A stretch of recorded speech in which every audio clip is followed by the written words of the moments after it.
Hey, what's up, everybody? Welcome back to another episode of the podcast, Master Random, the podcast. This episode is brought to you by Dimension Systems. They are Guam's premier computer and IT consulting company, creating your solutions with technology. They've been dedicated to offering the best IT solutions to you since 1987. And to you, when I say to you, it's the customers. You're the customer. They are trying to help you streamline and make your productivity more efficient and help you watch your business grow. And literally, I've scratched only the surface of the products and the solutions. Do I want to say solutions? Services, that's what I'm looking for, and the services that they provide. And if you're looking for more information, go and visit them at dimensionsystems.com or check them out at their Guam office on the road. Man, I can't get this right. I don't know what this route is, and it's going past the church. You go down the hill, and it's more towards going towards the San Vitor's Loop on that road. I don't know what that street's called, but I always call it the building right next to Guam Greyhound, the old Guam Greyhound where they used to race dogs. So go check them out. Dimension Systems, providing solutions with technology. This episode is also brought to you by Mosa's Joint.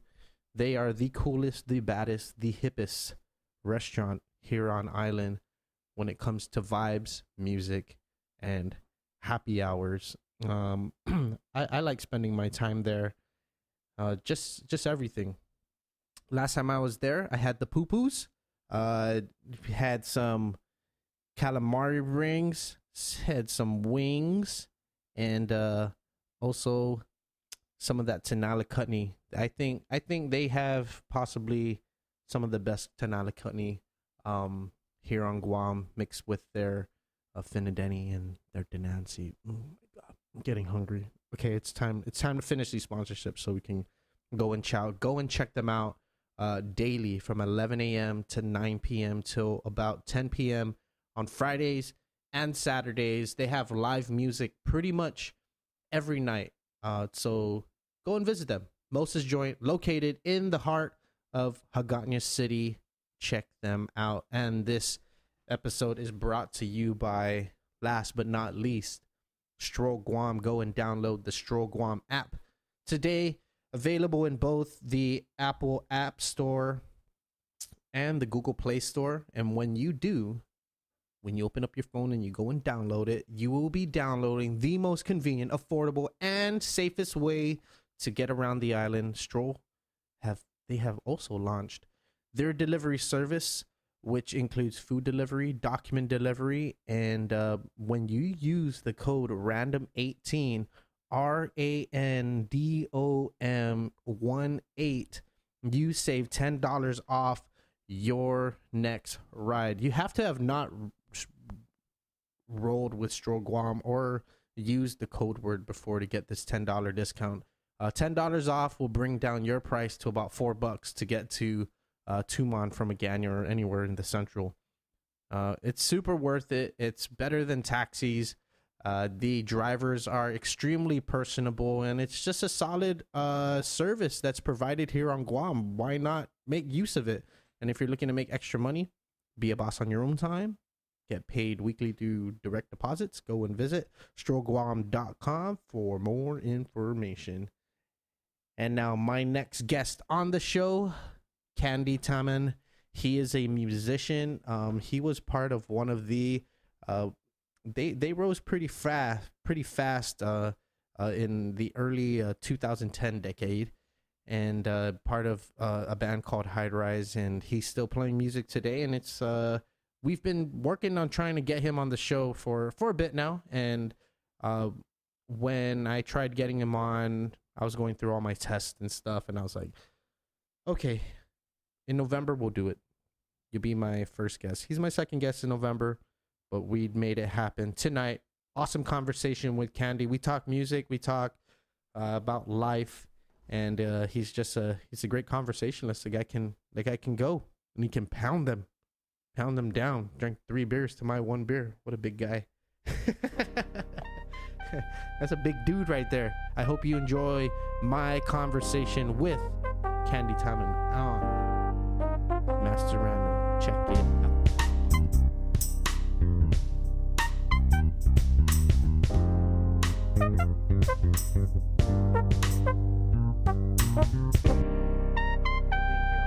Yeah, dude. If you're not Heineken's more for the younger generation, though. You know, I mean, I think how old are you? 30. 30. So we were raised on the Bud Light, right. Budweiser train. Bud Ice, but everything. Bud Ice, right? And then I don't know. I don't even know when I transitioned. I was like, one day I found myself drinking Heineken. And I was like, Heineken is life. No, I think what it was. Are we live yet? Yeah. We're rolling. Content right here. Yeah. I think what it was I was drinking with my party, right? And you know Nia Joe. He has this weekly thing, Thirsty Thursdays, and my par's like, Par, just drink Heineken. I was like, nah, Par, I'm good. Bud Ice for life, right? And then he's like, no, but Heineken, you don't get a hangover. I was like, like I need that right now. I don't need the hangover. Does it really? Because I still get. Okay, so like I get massive hangovers actually. Before hangovers used to only last like a half a day, maybe. I think it's because we're getting older, bro. Man, that's what it is. 2 days. Yeah, 2 days easily for me. I'm just like, oh. So me, I could put it away, right? So like this, let's say a 12-pack. If I just have like a 12-pack, 10, 12 beers, I'll be good. I'll wake up on time, whatever. Anything more than that, really, bro?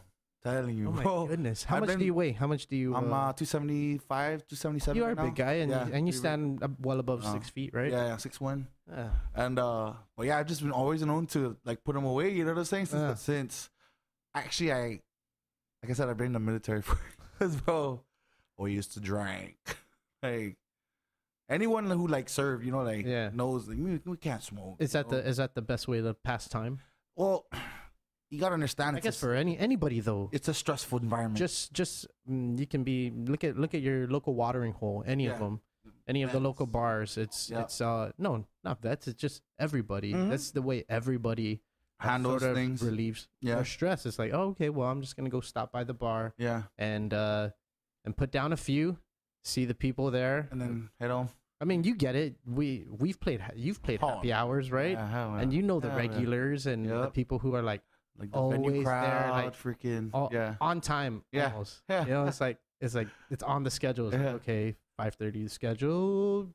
Boom, walk in. It's almost like a buffer, man. It's like it helps you to cope. It's a coping mech for sure. And but like, bro, man, I remember after high school, like it was cool, like 6 beers and like whoa, like enjoy the vibe, the buzz, right? Yeah. After a while, like being in the military, it was like it wasn't enough, right. So like my tolerance just started like skyrocketing when I came back to Guam. I had a better tolerance. I think I feel like I'm. Man, you have a high tolerance level over there. What? Alcohol? Yeah. Drinking beer. I say mid. Man, my tolerance is not like awesome. Yeah. I'm a lightweight when it comes to alcohol.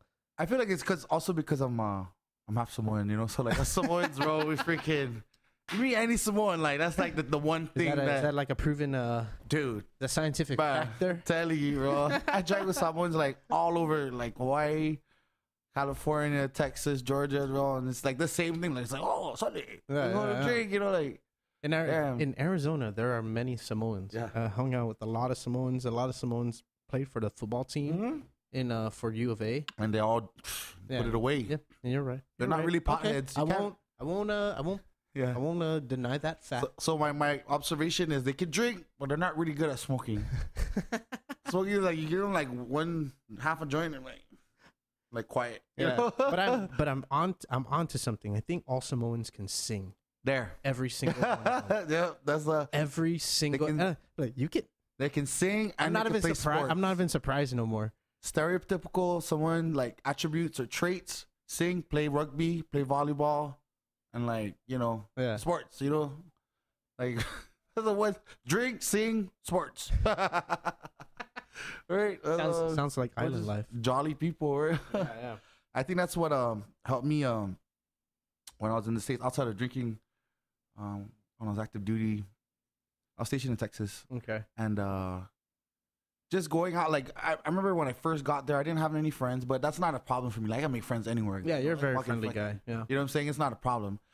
So I remember walking by. It's called Abrams Gym in Fort Hood, Texas, and see all these Samoans fucking playing volleyball, and it's like majority of them. Like it's a freaking open court, but it's just like all Samoans. Like, and I was like, oh, my people. I'm like, Wakanda, what's up? You know, Wakanda. Like, Tony, they looked at me right. They're like, Tony, what's someone like?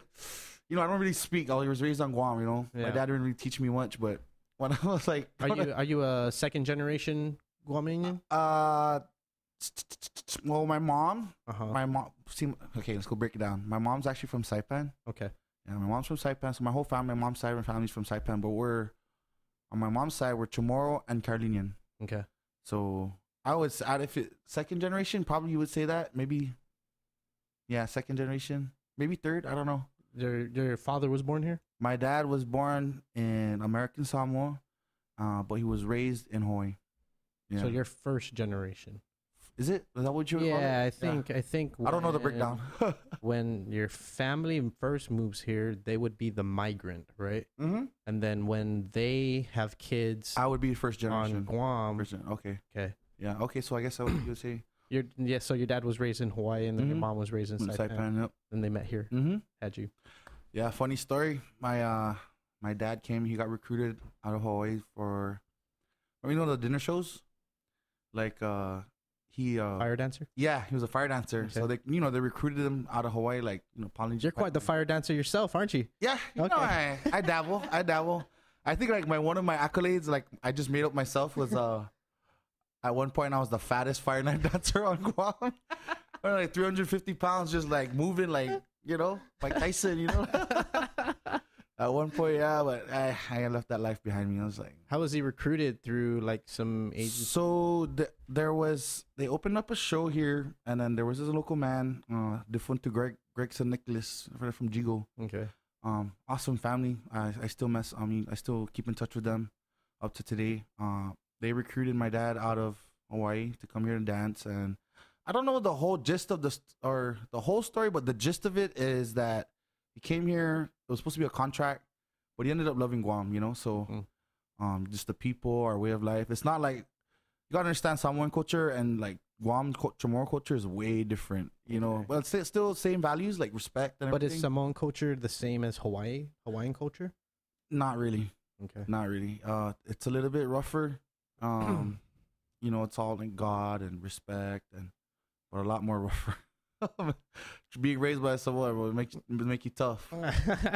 So that's one of those things. I walk through life like I fear no man except for my dad. Right, I was like, I don't want to hear his voice. Even hearing my dad's voice, is like, Charlie, shh. I'm like, oh shit, what's up? Like imagine 30 years old, like, what's going on? Bro, So yeah, my dad came here and then ended up loving it and met my mom, and he has a few kids here now. But yeah, and then my mom, me and my mom were night and day. It's like you look at me like, that's your mom? Yeah. My mom is like white, Light skin. lighter than ever. Like she looks like So is the Saipanese side like So my mom's Japanese dad. or? No. My mom's dad is he's Howley. He's a white guy. Okay. He's a redneck from South Carolina. Oh, okay. So I got a little bit of white in me too, So it's like You're blended. I'm all around, bro. But mostly Islander. Yeah, stereotypical island cocktail. Well, at least you got the larger features. Yeah. Of Islander. Yeah. My Filipino genes really kicked in on the height and the look. Yeah. It's like, Yeah. yeah. I when I travel to different Asian countries, I literally blend in with each culture that I've been to, and they think I'm from. They're just a darker version of their people, like a mountainside, Yeah. mountain and valley, Yeah. kind of kind of At least people. they don't mistake you for like Mexican or dude. You ever get that when you go to the Yes, States? of course, man. Bro. Native American, Mexican, Alaskan, Hawaiian. I used to have long hair. My hair Yeah. came down to the small of my back, and we used to tie it into a bun Yeah, and stuff, like big bun. Yes. So they would. I always wonder how the fuck do I look like a fucking Mexican? Like, Dude, those who know. So like when like I'll be shopping, I like the yeah, you don't look like, Mexican, the but PX or whatever in my uniform, and my name's like it's not a typical last name. So like people are questioning like, oh, what is this guy? So right. what are you, bro? Oh, I'm from Guam. Where is that? Like Guatemala? Dude, oh my goodness, yeah, man, I got the same reactions too. That's spot on. It's Yeah. the first thing is Guatemala. It's like, Guatemala. I just said Guam. Yeah. So when they continue, they persisted and they're like, where is that? What years were you out in the States? Man, many times. I went to middle school and high school there. Oh shit. Okay. So I moved back and forth. So right after 9/11, we moved out there. Did you graduate high school from here? No. Here? Yes. I'm sorry. So you freak out my school story, dude. I literally went to like 6 elementaries, 4 middle schools, and 5 high schools. Wow. Yeah, moved around a lot, and I'm not even an army brat, like a military brat. That's just Guam. Just moving around.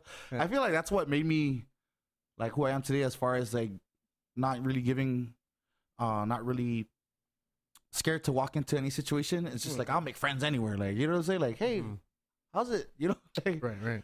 but yeah, was out there. We left right after 9/11. I came back. I moved to Hawaii after that. Well, let me backtrack. Moved from Guam to South Carolina after 9/11. Went to Hawaii. Ended up liking Hawaii because I never lived there. Mhm. I lived with my grandparents, and then something happened. We had to move back to Guam. Then my next experience was going back to my mom. My junior year, I believe it was, and which like in a way kind of helped me because you know I was heavy into sports in high school, and at the time I had the size. You know, I was 6'1". I was probably like 220 pounds. You know, and I wanted to like you were 6'1" since high school. yeah. I hit my growth spurt or my was it growth spurt. No. When you stop when you stop growing. Growth stop. Yeah, growth stop. Yeah, I had a growth stop at Your stunted growth. Yeah, dude. Yeah, growth stunt. Yeah. Right when I was a senior and I was trying to play college ball, so it worked out for me in a way where I got to go out to Georgia and you know stay with my mom. So I did it. I kind of like planned it. I was like, okay, I'm gonna go out here the summer before and you know work out with the team and this and that, and hopefully things go my way, right? Totally didn't go my way. Why? What happened? So I went to Centennial High School in Roswell, Georgia, and like Roswell at the time was like rated like the 3rd most richest place to raise your children Okay. in America. That's like I don't know where I heard that statistic from, but it was kind of true because I fucking went to school like kids were pulling up in fucking F-150s, like high school juniors. Right. Like they're like balling, you know, like Yeah. here I'm fucking riding the bus. I'm a senior, like damn, dude. Like I felt like I'm in a movie or some shit like that, you know.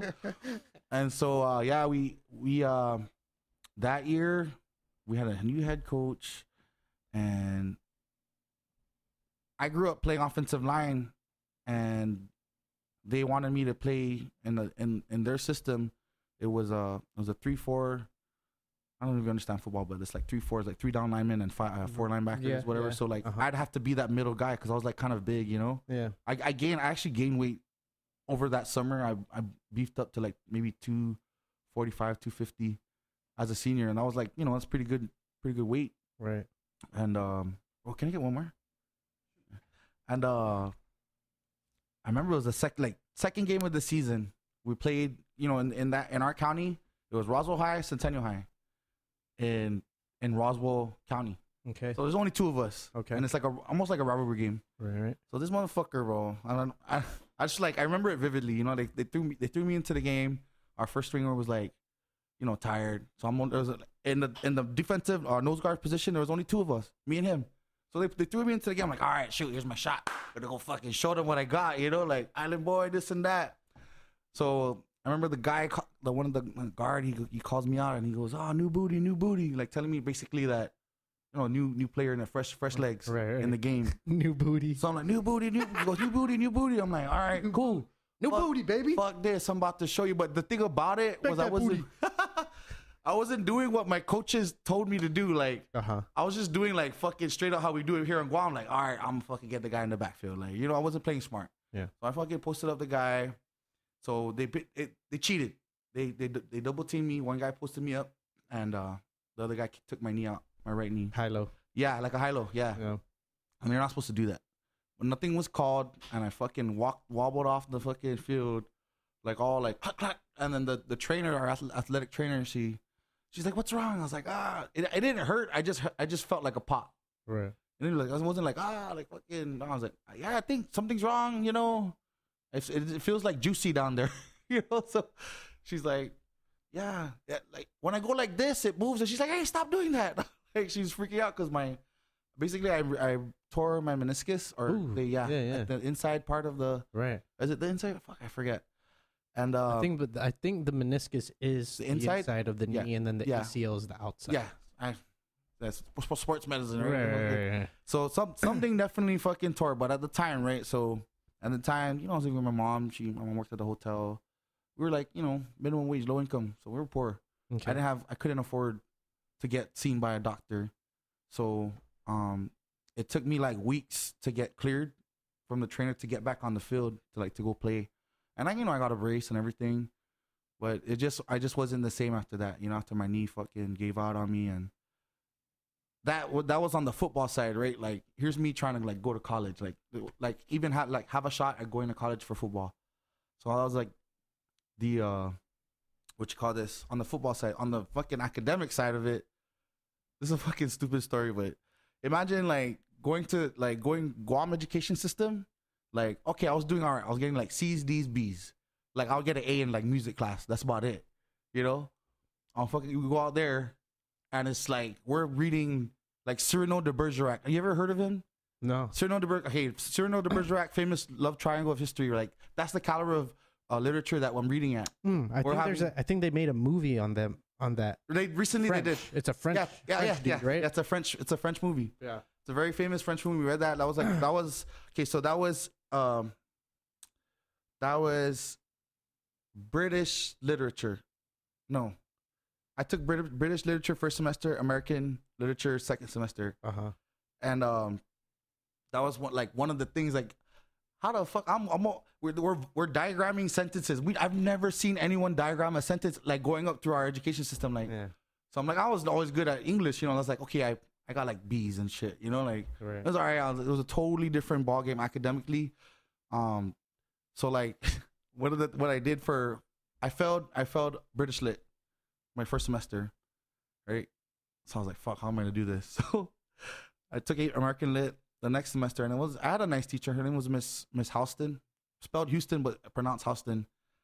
She was like a really nice lady. I basically lied to her. I was like, Miss, you know, I just came from Guam and we don't really speak English out there. Bro, and she bought it, bro. She bought into the whole thing. She was like, you know, like, but you speak so well. And I was like, but you know, it took a lot of work, and you know, my mom really helps me. And I played that card, bro. Honest to God, and like, so my whole second, dude, you told, and she bought it because there's no islanders out there, bro. Fucking Roswell, Georgia. There's no islanders out. I mean, like, if there's islanders, but like they're probably like in the military or some shit. What year is this? This is 2000. I graduated high school 2000. Oh, 2006 was my senior year. Okay. I didn't graduate to 2007. So what happened was, I was like a few credits shy at the end of my senior year. Out there. Yeah. Okay. And so I was like, man, I was going to summer school after that. I knocked a few more credits down, but I was just like, man, I don't want to go back to fucking something. Like, I'm already like, imagine I'm already butthurt because I didn't. Oh, back to my football story. Yeah. I was butthurt because I didn't make it. Right. They got film on me, whatever. The coaches tried to send film, and you know what they do is they send film and they show you what your numbers are in the gym. I was weak as fuck in my senior year. Mm-hmm. I had no gym numbers. Like, how your numbers on the gym, what your weight, your height, this and that, you know. Finally, I got one offer. Southern Virginia University.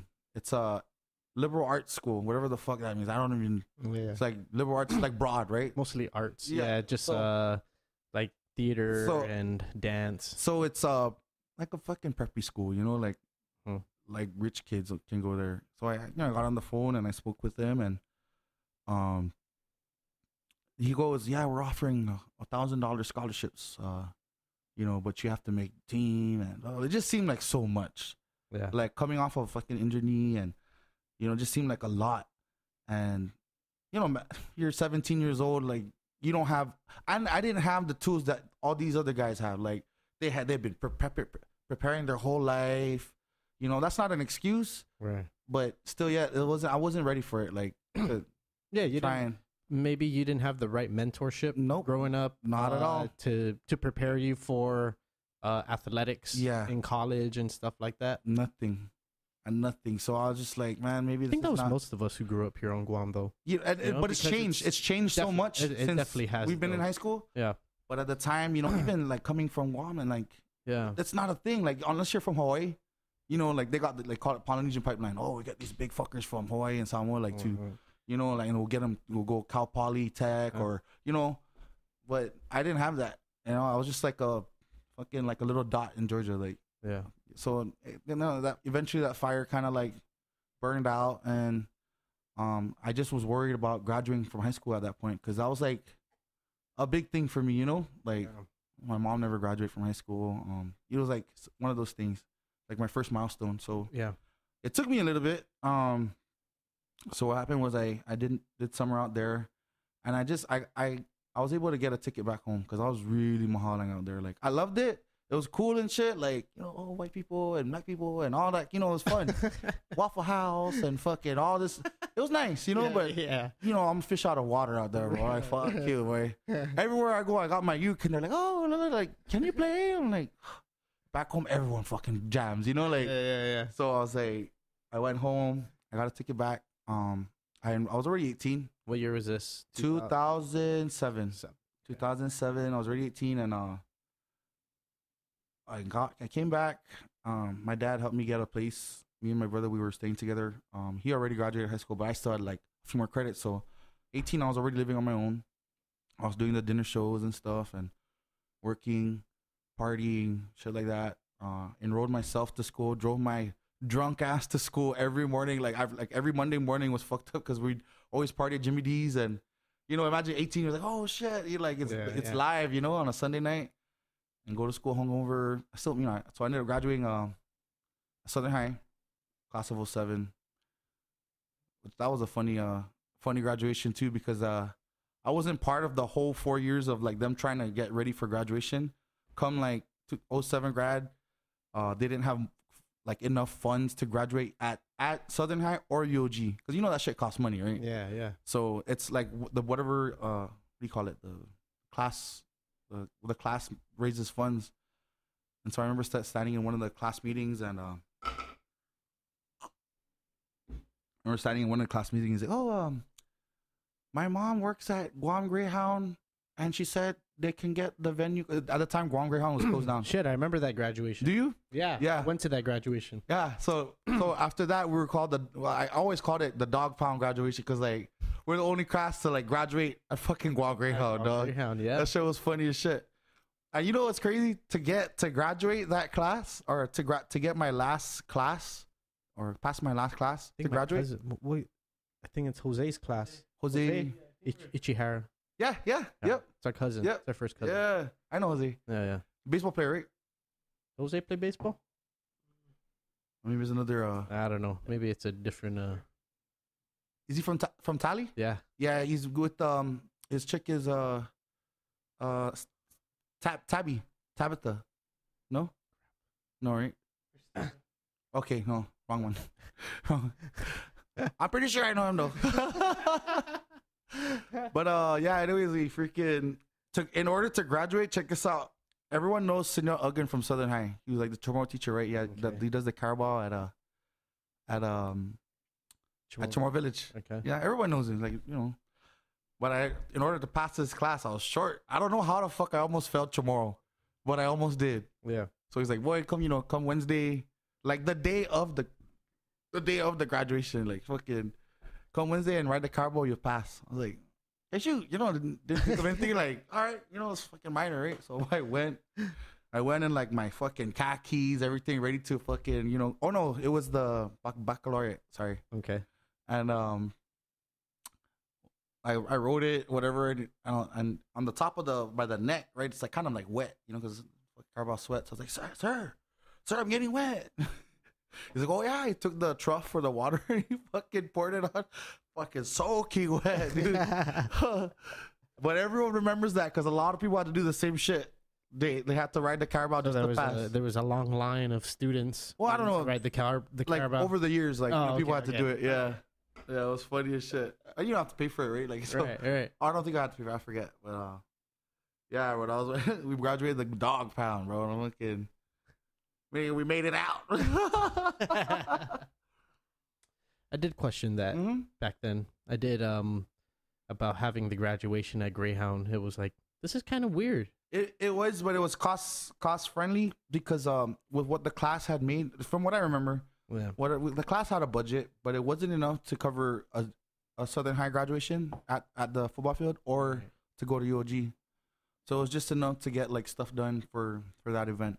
Yeah.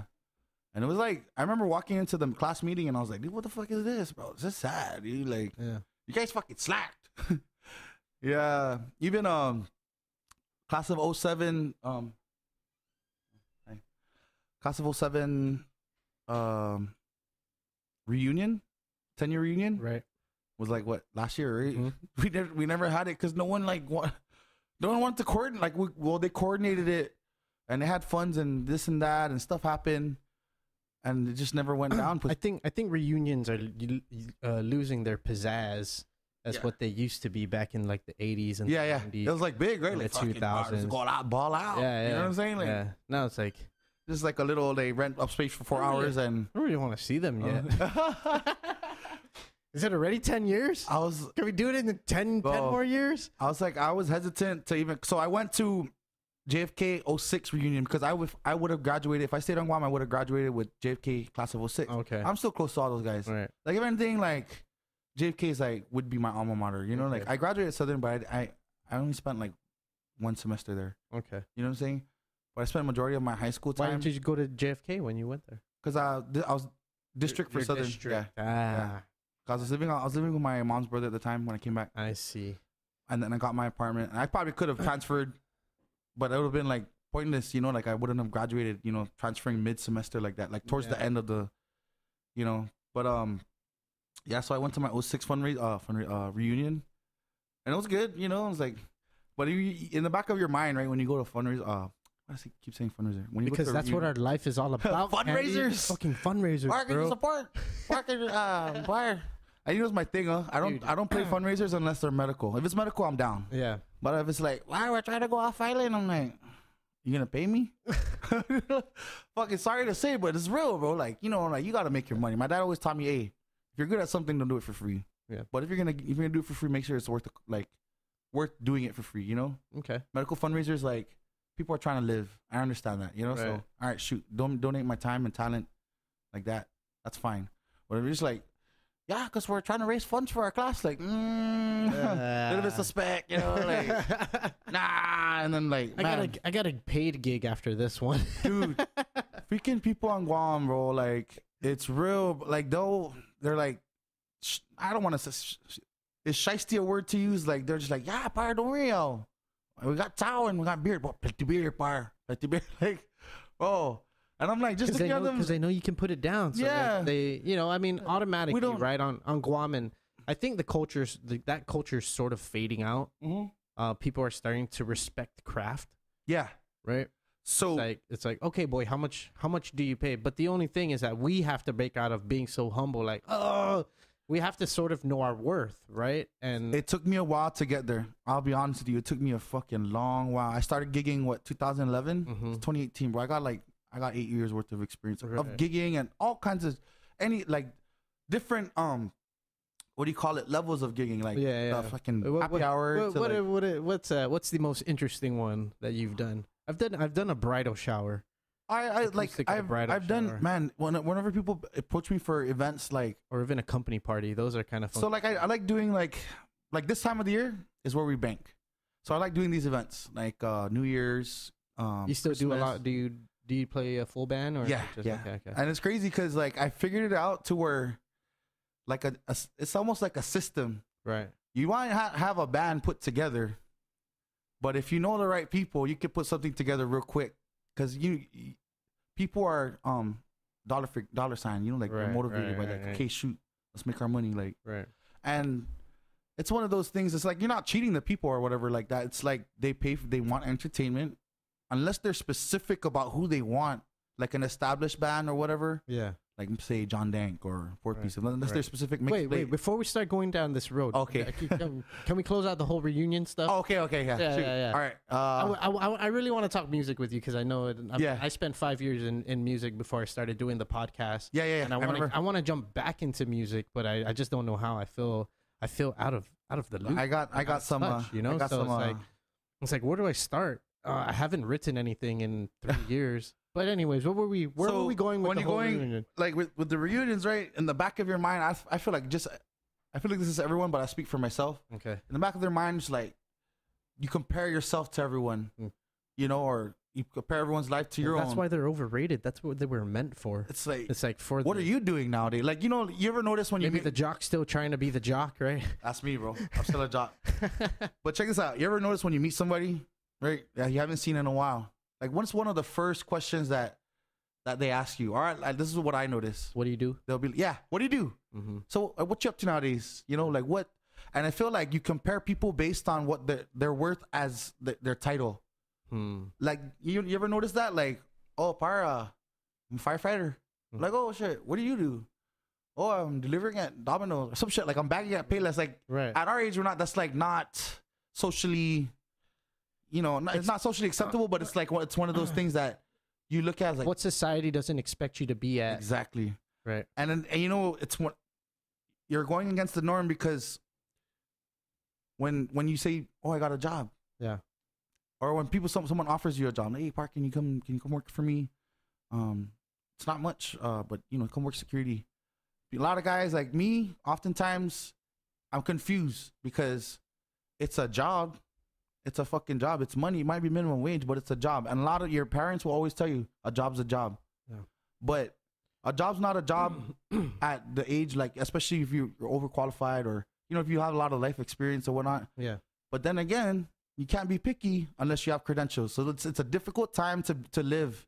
You know, people don't have credentials like high school. That's it. Oh, military. That's it. Right. Unless you go to school or you go take a trades academy unless you're working 18 to 20 hours a day. Yeah. Trying to pursue your passion or your hobby. Right. I guess this is a good segue into music because now there's musicians who are able to quit their daytime job and just purely play music and live off of the music. I can beg to differ just a little bit because it's okay with the music scene on Guam right now. You have I didn't really think about this, but there's a need, right? There's a need for musicians, and then there's a specific need, and there's like hella musicians on Guam. There's fucking plenty, saturated. Yeah, but there's the people that are hiring need a certain type of musician. Right. You can't just be fucking backyard candy. Grew up in the backyard, made his transition in 2011, like fucking. Woo, let's play reggae. No, that's not what people are looking for now. Like, there's a certain sound. Just because the boys say you sound good in the backyard doesn't mean you can be a performer, right? Yeah. I mean, it does take a lot. It takes a lot, bro. Yeah. People don't realize it. So, like, when I get approached for gigs, like I know my worth, and I also know my limits. The limits to the extent of my talent. I think also people know your worth. Also, I mean, you were part of the band that sat at the height of sort of reggae. That was sick, bro. Yeah, I remember. I feel like you guys were the first ensemble reggae band. Yeah, and there was also Table, but I wasn't here for Table Days.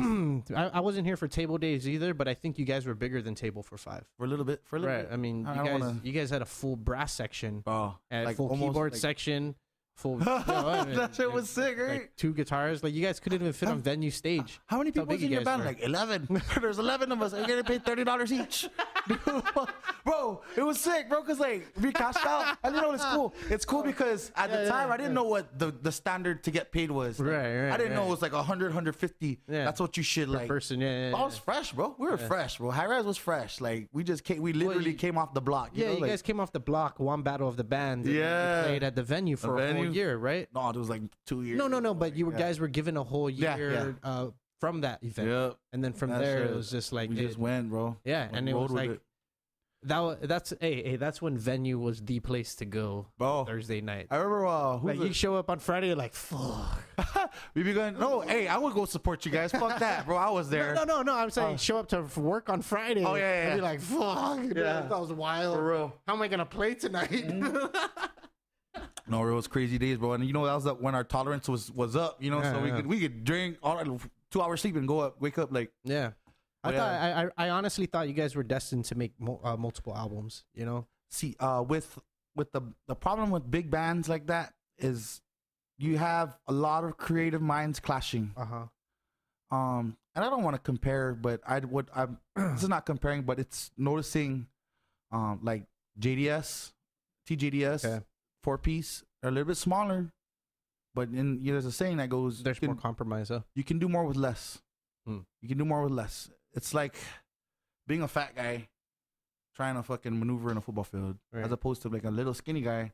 You know, you have more maneuverability, and it's less clashing. Yeah. You know, Go ahead. with High Rise, I hope they hear this, but with High Rise, this is my personal opinion.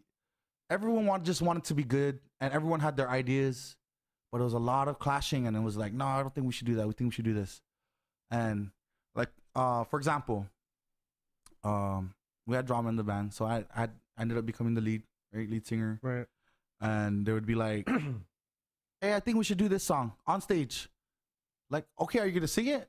Like, nah, motherfucker, we're gonna play with songs I want to play. You know, like, it was stupid of me, I know, but like at the times, like, you don't tell me what to sing. Well, I tell you what I'm gonna sing. I mean, as a singer, right? Yeah. That's mainly what you did. I mean, That what was else are you gonna do, Mhm. right? You're gonna pull the fucking shaker on and be like, Yeah. fucking shaking Yeah. it in front of the mic. And I guess maybe that's where it sort of went backwards. What if it started in the studio first, where you guys were making albums as an ensemble before playing out as I feel like when we band. started, we were just riding the high of like, okay, so for me, that was my first like big band. Right. I played in high school. I had like a little family band with my dad and my brother. We did like acoustic stuff. Okay. But that was my first big stage kind of type of deal. You know, like, bro, like fucking crowds, bro. Like we opened up for fucking Bone Thugs and Collie Buds. Like whoa, like that shit was still.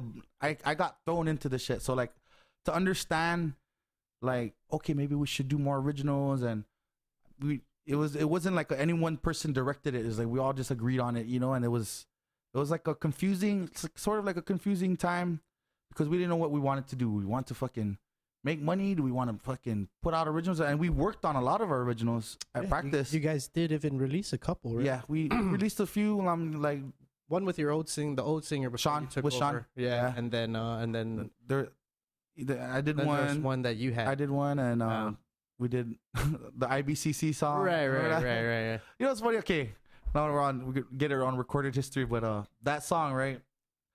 It was inspired by when I was active duty.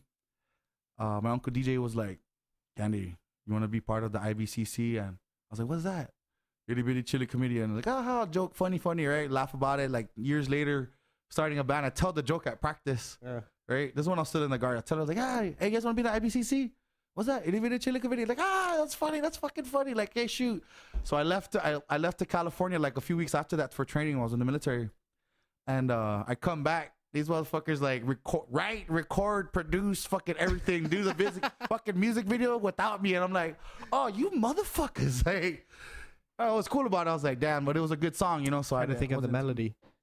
IBCC. IB. Yeah. Hey, people still ask like, hey, can you park in jam IBCC? I was like, fuck. I forgot. I lie. I'm like, I forgot the lyrics. It's only one verse, not the whole song. But But you cannot properly do IBCC without the horns. That's what high rise was the horns. Yeah, I agree. The fucking bro, like that, like kind of like crippled us. I don't want to say crippled us, but it kind of crippled us because like we could only think of songs with horns. Because we don't want the horn players to be there not doing anything, you know, like fucking maximize that shit, maximum effort. Right. So we only did songs that had horns in them. So like all Bob Marley shit, Catch a Fire. Yeah.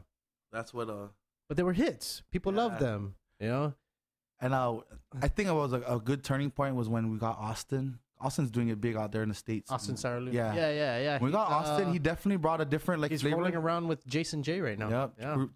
Touring with Tanel. Yeah. Doing it big, bro. Fucking Shabby, all those boys are fucking man. Airing it up. And it makes me think, like, I was playing at the same time all those guys were still here, right? And and what could have been. And they all picked up and left, and now they're doing pretty badass for themselves out there, every single one of them.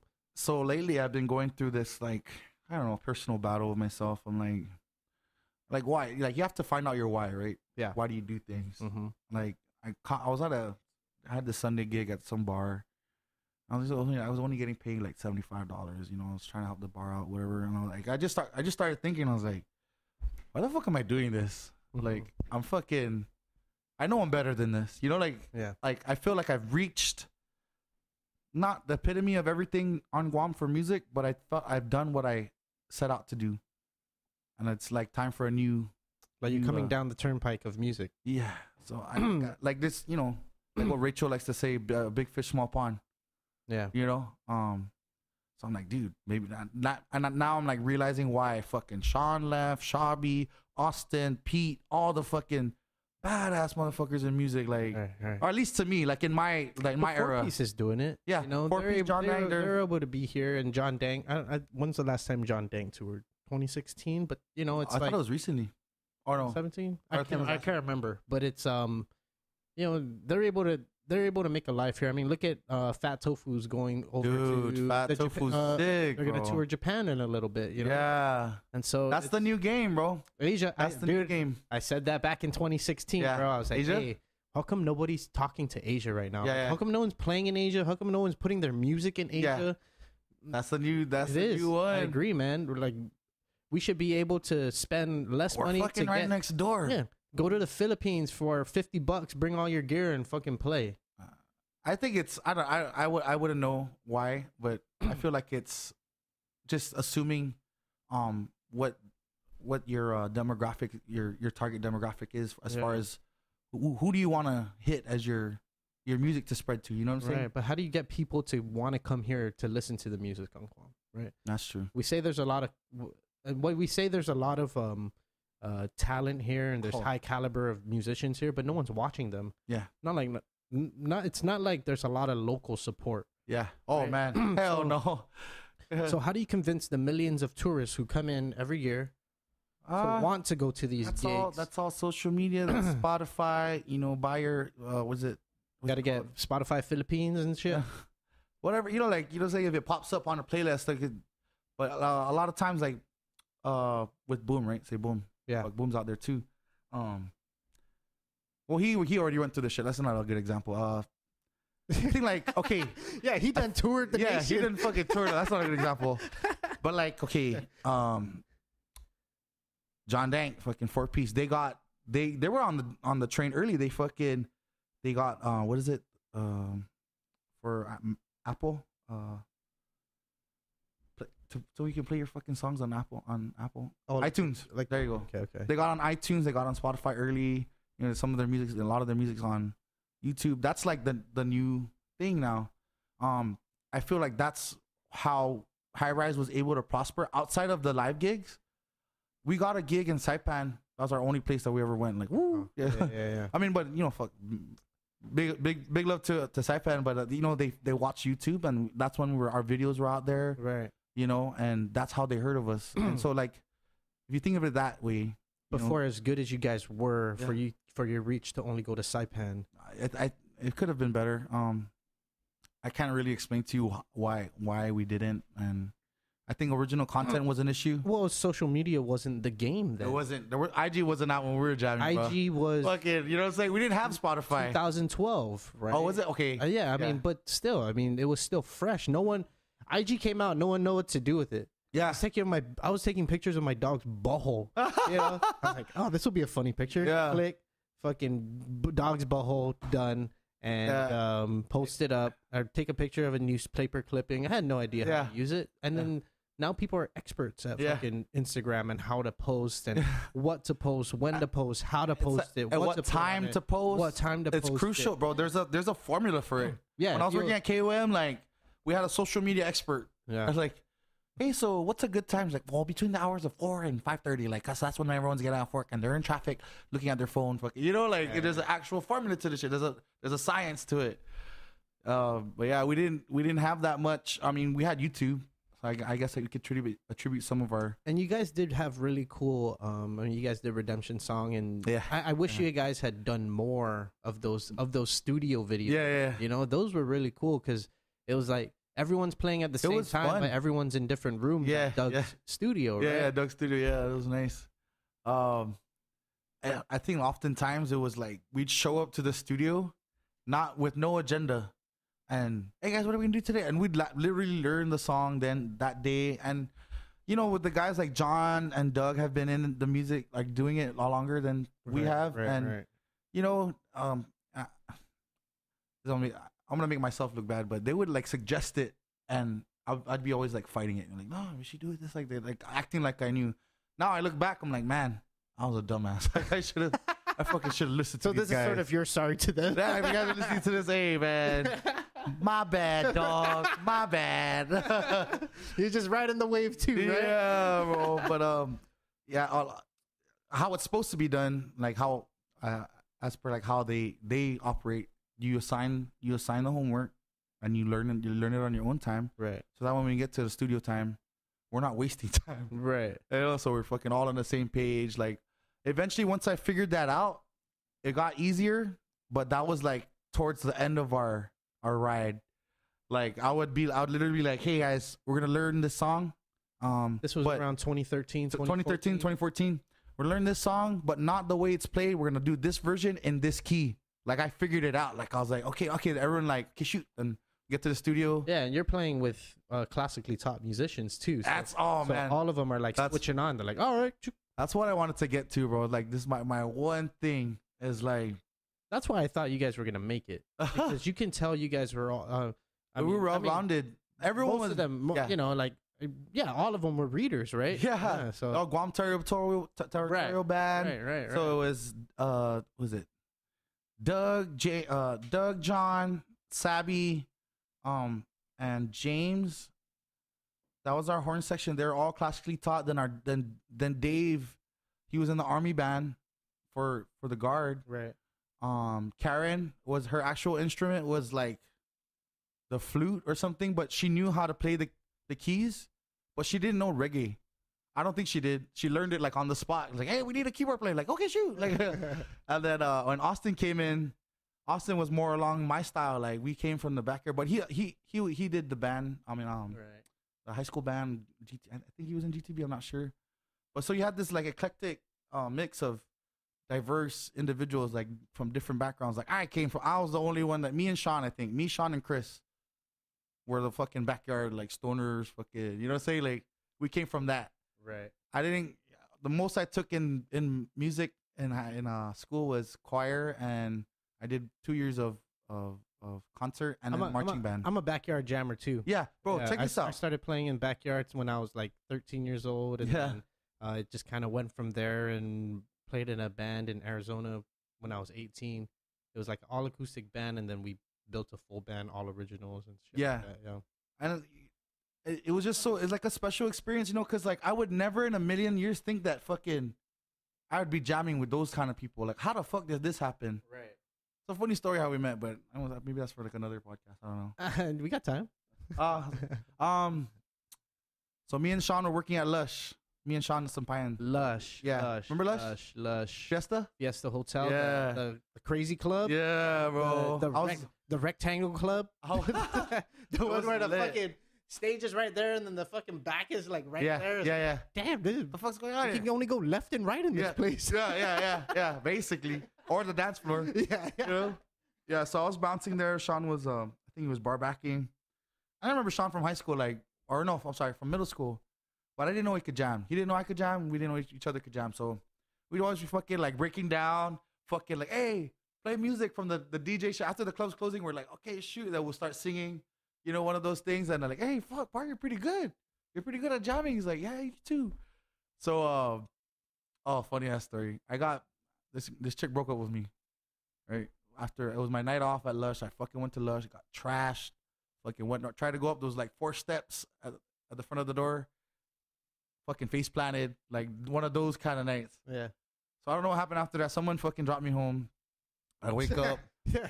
I feel bad for the person who had to drop you home and carry you. Many times like that before, my fucking young, reckless days. Woke up. I fucking called Sean. I'm like, bro, what happened last night? He was like, oh, you were fucked up. I was like, oh, yeah, you know, I'm like, I'm hurting right now. I was like, what are you doing? He's like, I'm about to go to band practice. And I'm thinking, like, he said that, like, so casually, like, he has a band already, like, yeah, he did some usual, like, a normal thing. And he's like, yeah, I'm going to band practice. I was like, whoa, what the fuck? Can I come? I want to be in a band, too. Like, you know, like, I'm still drunk. You know, like, I'm kind of, like, making, like, dumb decisions. Like, I want to be in a band. I'm fucking down, you know, like. Yeah. So he picks me up with Chris Young and Chris's wife at the time, or Chris's wife now. Tammy. Yeah. I went to school with Tammy. Chris? Yeah, no, with Tammy. Oh, Tammy. Yeah. I saw her before I came here, actually. So we went to Kaida Panay's house. Okay. Because at the time, Dave, our drummer, and her were engaged. Or no, I don't think they were engaged, but they were gonna get married. Like he proposed to her soon thereafter, and so it was me, Chris, Sean, Dave. Karen pulls up, you know, our designated Asian keyboard player. Mm-hmm. Karen pulls up with her keyboard. We set up, and I'm like, I don't know where this is going at all. Yeah. So we have that first jam sesh. Doug's there. Funny story, like side story with that. I had jammed at fucking, where was it? Molly's. Mm-hmm. I did like a little jam sesh at Molly's, like, and then remember that one Filipino rocker that used to jam over there? Like he has his own backtracks and he's really Manny, I think is his name. Nah, I don't know. Anyways, he was jamming and fucking. He said, "Yeah, come. You want to sing? Come sing." I was like, "Oh fuck yeah, I'm down." You're like, I could jam, dude. Like, yeah. And then John just so happened to have John Bermudez was there. He had his sax, so we fucking did a little jam session. He's like, I was like, bro, we just had this band practice, bro. I'm like, we're starting this band with horns, and I didn't know John and Doug knew each other, and yeah, man, you should come because, like, dude, it's going to be really good and blah, blah, blah. He goes, actually, I was supposed to be at that band practice. Doug told me about it. And I was like, what? Fucking mind blown. Like, and I meet you like after. So, like, after that first session, it was fucking awesome. And it's like meant to be one of those things, right? It was one of those things. So we had band practices at Kai's house, Kaida Panay, and just like by default ended up becoming our manager. So she got us our first gig. It was Nia Joe's birthday party at Gun Beach Beach Bar, when Beach Bar first opened up. What was that, 2011? Yeah, bro. And then we moved quick, bro. Right after that, just the right moves at the right time. I like, no one was in control of the steering wheel, it was just like, hey guys, there's this thing coming up, we should do it. Like okay, shoot. Like all like fucking little kids, like, yeah, let's do it. Like, oh, fucking. That's how it is when you're in your 20s, though. Yeah. It's like people think the hard choices are made during the your teens. The hard choices are made during your 20s, your early 20s, or the like most reckless choices. Yeah, reckless. There's a better word to describe. That's what I'm trying to say. The most reckless choices are made. Yeah. So, man, and like people, I don't know. People might say I'm still trying to ride the high. Like from high rise, okay, that was a good experience. It was just like something that I never planned it. It just happened. But I rode that shit. Like I never stopped after that. Yeah. I think there was like a few months in 2000. Hey, Matt, in 2015. Water. there's a few months in 2015 where I couldn't gig because I was my voice had went out. I got sick and my voice was out for a few months. But outside of that, bro, like I never stopped. Like I just started. What did I do? Jared Suba, he was like my friend. Me, funny story. Me, Jared, and John. John, is it Tidenko or Tidenko? From John X Show. His fucking last name? Dude, you know what? I think I forget how many podcasts ago it was. A few podcast episodes ago, I was having the same fucking Is it Tidenko issue. or Tidenko? I think it's Taekwondo. Taekwondo? Okay, yeah. Yeah. So yeah, we used to fucking jam in front of the cafeteria. Sorry, John, dude. My bad, John. I get that shit mixed. My bad, dog. That's just John. Yeah, John T. John T. Just the fucking yeah. I get it. But yeah, like we used to all jam in front of the caf at Southern together. You know, and like that's how I knew when they broke out. I was like, holy shit, dude, that's my fucking boy. And then me and Jared Suba, we started gigging for a while. Yeah, I remember seeing you and Jared Suba jamming over at Beach Bar. No, the Gecko. Hmm? Yeah, we did, dude. I don't know. We had our year of like good acoustic. It was band, a good duo. Yeah, there's a lot of chemistry, and it was like one of those. I'm stubborn, huh? I'm a very stubborn guy. Like I refuse to like until I'm done with it. Then we're done. You know. And I feel like High Rise ended. No, you ain't going anywhere. Nah, hell no. We about to do this shit today. Fucking yeah. So after High Rise, you know, it was such a like I don't know. We just ended on such a bad. You know, we had a lot of drama and everything. I wasn't planning on branching out on my own, but I didn't want to give up music. Yeah. Like I wasn't done with it. Like it's like one of those like you have a ghost. Like something like it haunts you. Yeah, for sure. And it definitely haunted me just because of who I am and like what music wasn't the plan for me when I came back from the military. It was not in the fucking agenda at all. It just happened. Yeah. And when it happened, like I just started thinking of like who I am and where I come from. Like my dad taught me music. My grandpa, which he's actually my grandma's oldest brother, is Candy Taman, like fucking local legend singer, you know, like right. I never wanted to go down that road and like be like, oh, that's cool. You do music too. Like I'm in my head, like, nah, fuck that. I can. Well, it's a part of you. Yeah, right? It's ingrained.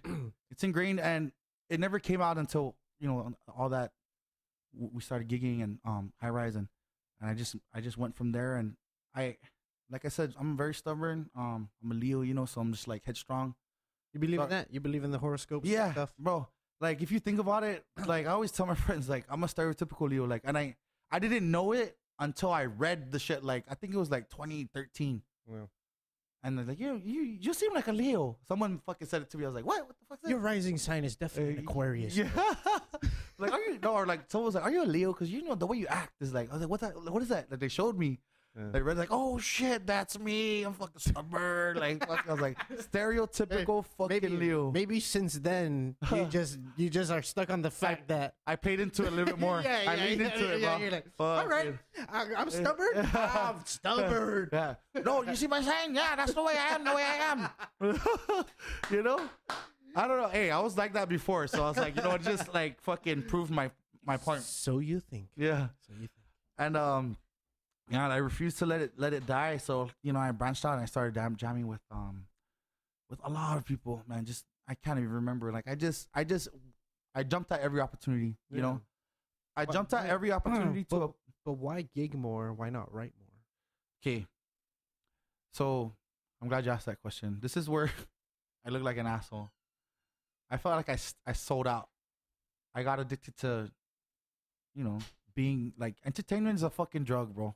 Entertaining people is a fucking drug. Yeah, seeing people smile and dance. Bruh, I read clouds like nobody's business right now. Like I fucking walk into any scenario, I don't give a fuck if it's a fucking church function or if it's a fucking, and I have just the song to play for. You know what I'm saying? Like that's how long I feel like I've been doing it, and I've been paying attention this whole time. I've been studying crowds. I've been studying musicians. Just visually, with your ears, you see how people react to certain songs. Like it's, and then when you get that, reaction yourself. Wait, did you mean audibly Yeah, or visibly? everything. Oh, okay. So like, I'll go to gigs, other people's gigs, and I'll watch them play. And I'm not trying to steal shit. I'm just learning their musicianship. Right. And how can I incorporate that into my? Well, performance matters. Yeah. You know, it matters a lot. Mm-hmm. That's another aspect of musicianship. Anybody can play music and record in the studio. Yep. But for you to actually entertain people, and perform for people and get people, when we were performing, I didn't want to become background music to anybody who came to watch us, quote unquote. I made sure that they listen when we performed. They were attentive at what we were doing. Oh shit! I like this jam. Whether they were sure or not if we were playing a original or a cover, because we played about half. We played half originals, half covers throughout the 3 sets. Right? Yeah. And it was cool. I think we never got into the studio to record or anything like that. But I think we really were by the time we ended BB Gun Brigade, it almost felt like music was becoming an obligation, and became tiring. It's like, oh fuck, I get 4 or 5 nights a week plus a job, plus all the extra, plus the fundraisers. Yeah. Bro, I'm telling you, bro, only do medical fundraisers, bro. At the fundraiser, and I'm going to another fundraiser right after. I'm feeling that now. That's why I need to make a decision soon. Like I said, I've conquered everything that I set out to conquer within my own like goals as far as like performing wise. Yeah. I'm leaning more towards the studio now. I got like a few songs in the studio. Weren't you in the studio for a little bit? Yeah. So I branched out like as a solo artist. Okay. Yeah. And, like my own in my head. Like, oh, fuck. Wait, I'm not singing for anyone. I'm doing my own shit. Wait, but you haven't released something. I've released one song. Released one song. Just go. Just trying to get through that. Yeah, I released one song by myself. Right Fit. That was with A Squad Studios, and they're awesome, man. I recommend them. For rapping, and the thing I like about it is that they're so they're open minded to a lot of things. Well, stylistically, what are you leaning towards? I mean, as far as you sing almost everything. Yeah. Right. So right. I'm glad you asked that. We came up with High Rise, right? High Rise reggae. Bomb. Fucking. I hate being stuck in a. Oh, he's just reggae. Yeah. Like, nah, bro. Don't count me out. Like, that's. So I over the years, this last maybe 3 or 4 years, I started branching out to like different genres and seeing what I can sing well or what I can perform well. You know, I'm leaning more towards country. I'm a fucking dude. Country's like my closet. Like, what the hell? Maybe lock the door and turn the lights down low. Like, what? I remember I did that song at Applebee's once, and they're like, "What the fuck? This reggae band's playing country." Like, yeah, you know. But if I was to lean towards a style like a specific for just writing, I wanna I feel like my voice is more not R&B, but like a smooth raspy, almost like. What do you write often? You know what? I have these spots of greatness, like where I was like I come up with something like I'll randomly, and then I'll just fucking write on my phone, and then I'll get back to it later. Yeah. Either that or it's like, oftentimes it's situational based music, like what I'm going through at the time. I wrote a few songs after like a few bad breakups, but I never released them. Yeah. They don't deserve it. They don't deserve it. I never recorded any of the songs I wrote. I have about a little over 20 some songs that I've written and played and gigged out and stuff, but it's like I just never found the opportunity to actually record or sit down in a studio and make time to. You have all the stuff to do it. Yeah, I know. Now I do. But you know, I mean, ever since I put music to the side, and started doing podcasting solely, like I said, I'm trying to find my way back into music. I play here at home, and you know, I jam out, and I'm just trying to figure out. You know, it's never the right time, but that's what you think. That's what you think. It's that you're on it. If you think that way, I feel like if people continue to think that way, it's never going to be the right time. Yeah. Like, if you have just the slightest bit of passion for it and a little bit of drive and dedication, dude, just fucking do it. Like as far as writing music for me, I'm very crucial. You know, I don't want to just put any like two words together that rhyme to fucking make a love song. Nah, like I want people to hear a message. You know, like Yeah. I know I'm sounding like some fucking Bob Marley shit right now, but that's just this is how I write music. Like I look at for sure. and then Jason J does the same thing. yeah, oh yeah, You know, he takes his time on his music. yeah, exactly. Like, and you know, I feel like you have to figure out which kind of crowd you want to appeal to, as well. Like Yeah. like I said, the demographic you want to appeal to. I probably won't appeal to all the Rastas, you know, all the reggae heads, but you know, maybe that's not my crowd. Like you ever heard of Loams Brown? No. Okay. Well, maybe you're aiming towards more of your grandfather's generation. Who knows, right? Yeah. Who knows? I definitely need to put out a tomorrow song soon. Like, yeah, I mean, look at with Matua Sablan. Oh man, You know, I put him on the map. just playing his dad's old song. Yeah, Right. And how much it put him on the map. yeah. You know, maybe you can recreate an album of your grandfather's and just it'll be Candyman remake. You know. So as a matter of fact, we had a project going on Uh-huh. with Ryan. You know Ryan. Bustamante. Yeah, Okay. Ryan and my producers at A Squad, Jared again and Jarvis again. So we had a project going on. It just kind of like I was in a bad spot in my life, like life wise, like damn near homeless, kind of bad. Okay. And I guess it got put on hold. I'm sure we can still revisit it, and that's something I'm definitely gonna do while my grandpa's still alive. For sure. Sing with him. Maybe or write a new original song. Who knows? Right. We're gonna get to it once I get back. Back on my grind. Yeah, man. That's the thing about craft, right? It's like no one's gonna push you to evolve your craft or shape your craft Nope. or progress in your craft. It's like really up to you. Yeah. And how much time you want to put into it. You can put 0 time, but you can also put like 18 hours time. Yeah. But 1 is always better than 0, right? Yeah.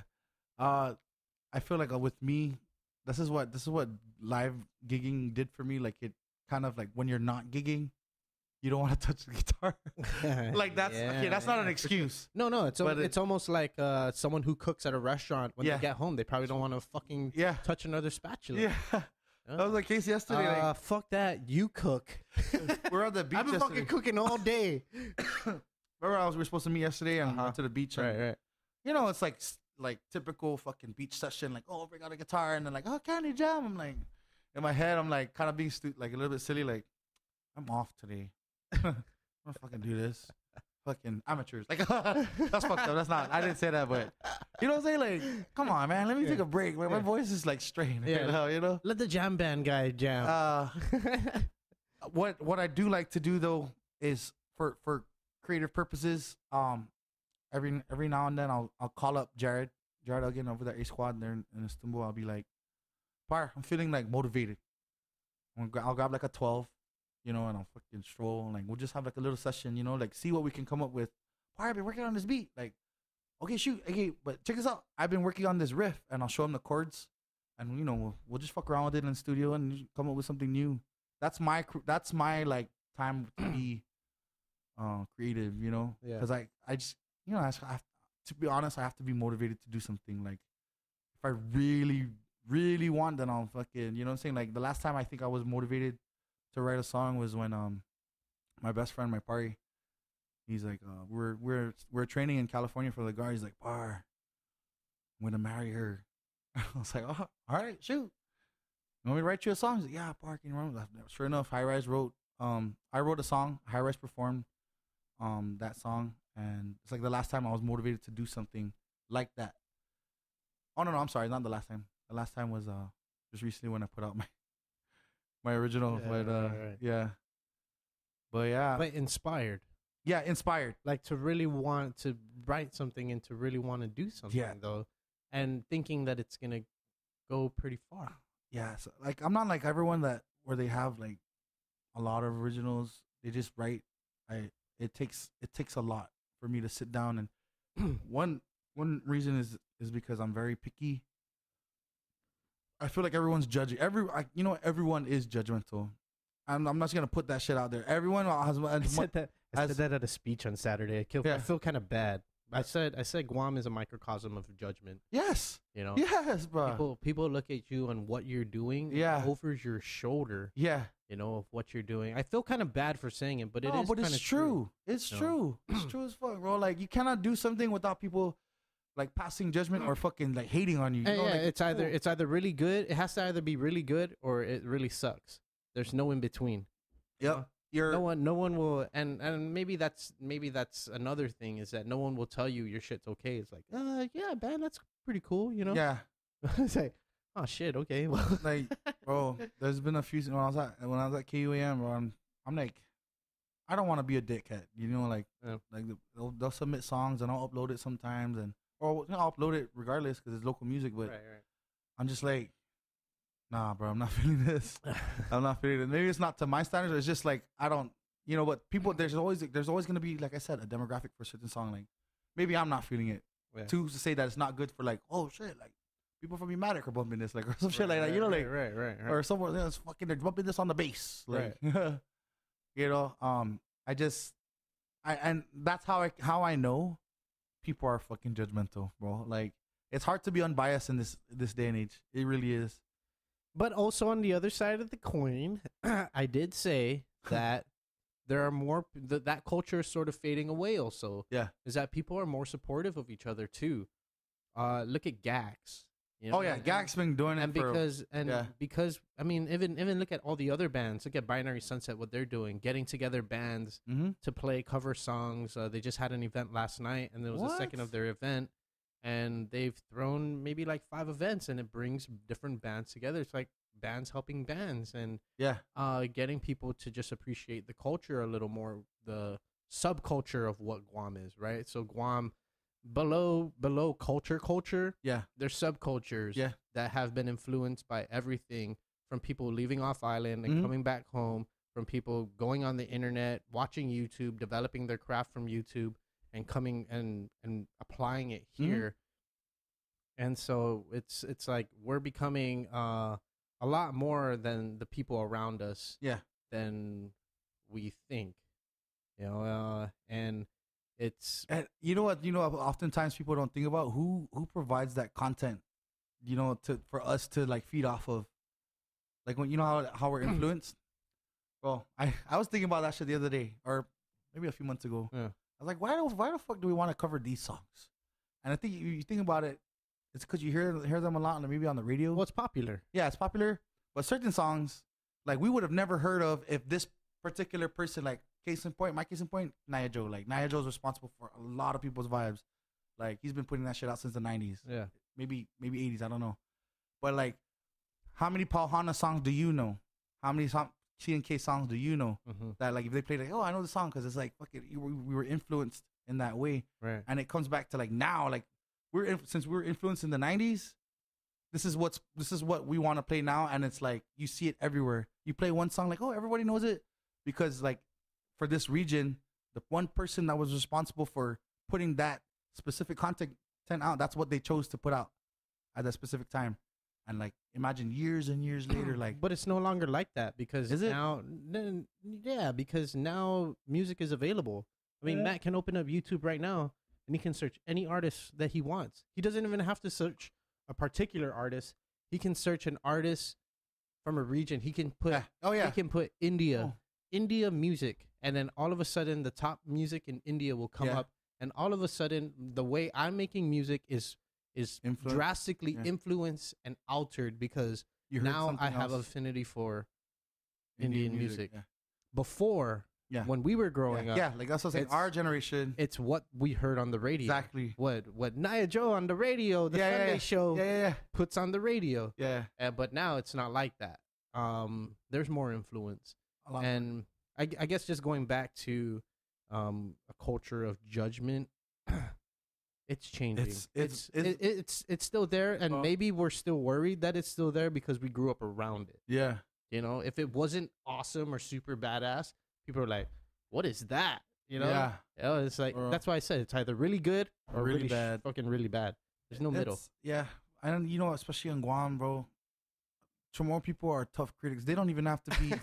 They don't have to be knowledgeable of like if it doesn't sound good, but the message is fucking badass, but it don't sound good, like that's fucking. They'll just like that's like full of shit, like the Chamorro people from Guam are tough for cookies, bro. Now, are you talking Chamorros or are you talking Guamanians, right? You could say because Chamorros, yeah. I think the Chamorro culture spreads across all ethnicities here. Yeah. You know, it rubs off. It rubs off. The culture itself. It's of what we are and why people attach to this place so much, right? Hey. It's not because of any other culture. Because then, if it was the Japanese culture, then they'll be talking about Japan. Not yeah, right? True. Well, yeah, like going back to what I was saying is like you got some hard critics, man. Like you could be really good at what you do, but if you don't like if you play certain gigs and you don't get the approval of the people, it's like Do you find yourself worrying about that though? It depends on the situation I'm put in.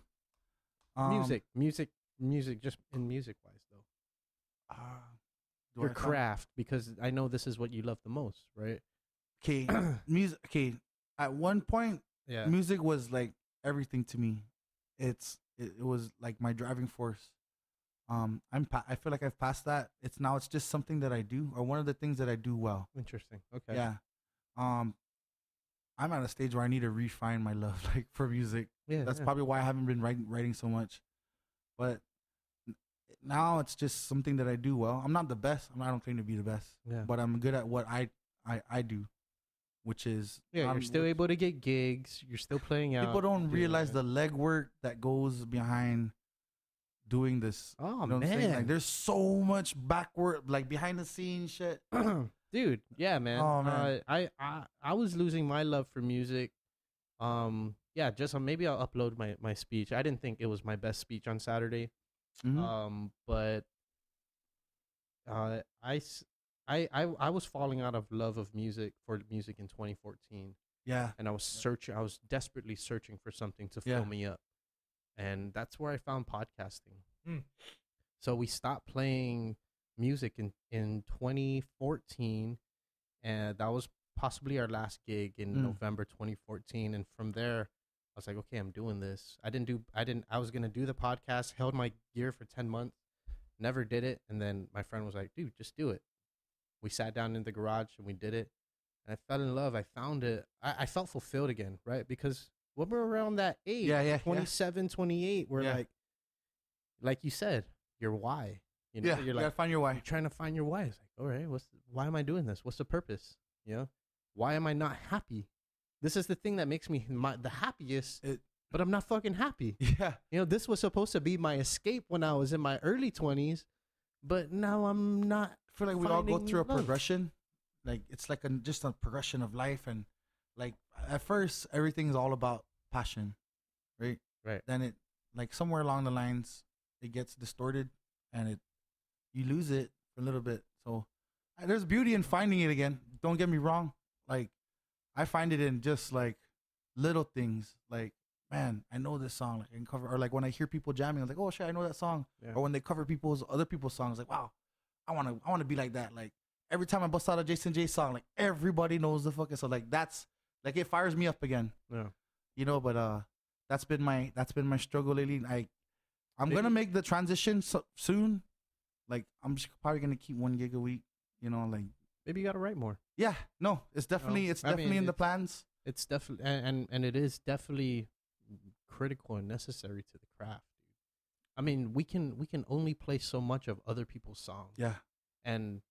But I think there's more satisfaction in something that you wrote, and it's meaningful to you, maybe not to someone else. For me, anytime I wrote a song, even if one person came up to me and was like, damn, dog, I felt that. Yeah. And I'm like, all right, cool. Thanks, dude. Yeah. You know, I'm going to go write another one. That's a little satisfaction. Just one. All it takes is one.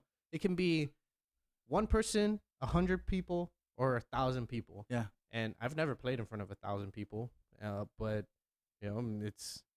If I were to and they all loved it, it would make me just as satisfied as if it was only one person. Right on. I can see that. Yeah. With me, man, like I have originals. Like, they're just sitting. I need to blow dust off them. Yeah. I don't know. I can't really explain to you why, because I don't even know why I don't put them out. maybe it's because like I said, I have to refine the love. I'm in the same boat as you. I don't put out any of my original. Yeah, dude. And yeah, like I said, maybe it's one of those things where people are just super critical, and because I know I'm critical when I hear music. I'm like, oh, it doesn't sound good. I'm like, can you write something better? I'm like, fuck, maybe I need to be challenged then.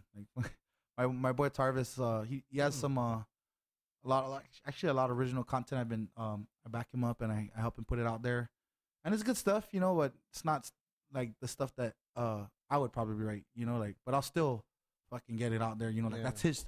Like I said, there's a demographic for everything, so people who love Fiji will probably love his music, like saying, okay, like some things to that effect.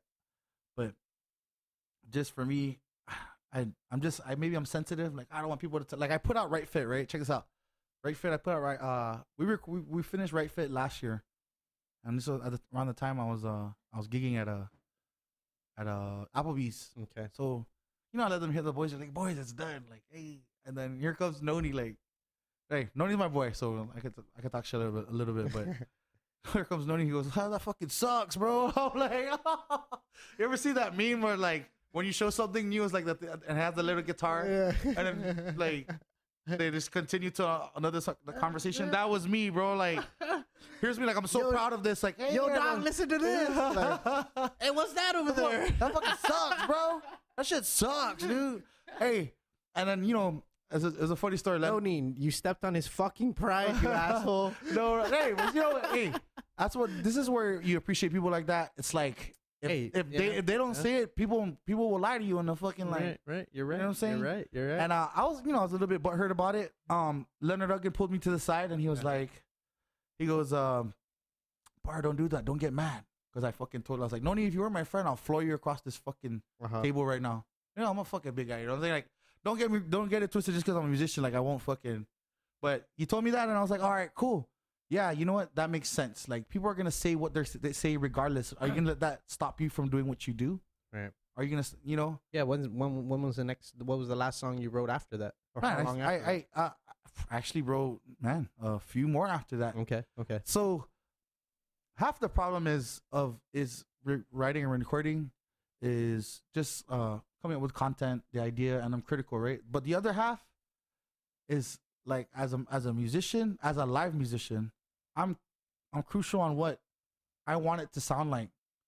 So if I can't get live instruments like to fucking like how like a full band would sound, maybe I won't pursue it. Like instead of piecewise, like putting it piece by piece, like yeah, the guitar here, put a lead here, put in some fills here. So like I said, this is where I come from. I come from the backyard, but I made my name entertaining, performing live. Right. So when I put out my stuff, I want this shit to sound like fucking Langa Saves backing me up on the back track, fucking Freddie from Four Pieces drumming for me, like that kind of shit. You know what I'm saying? Like Zach Kanatas running my bass line, like fucking. I want it to sound legit, and that's there's nothing wrong with being an artist or a musician and wanting that. So, maybe it's just timing. Maybe the timing's not there. I don't have the opportunity, or was it the resources?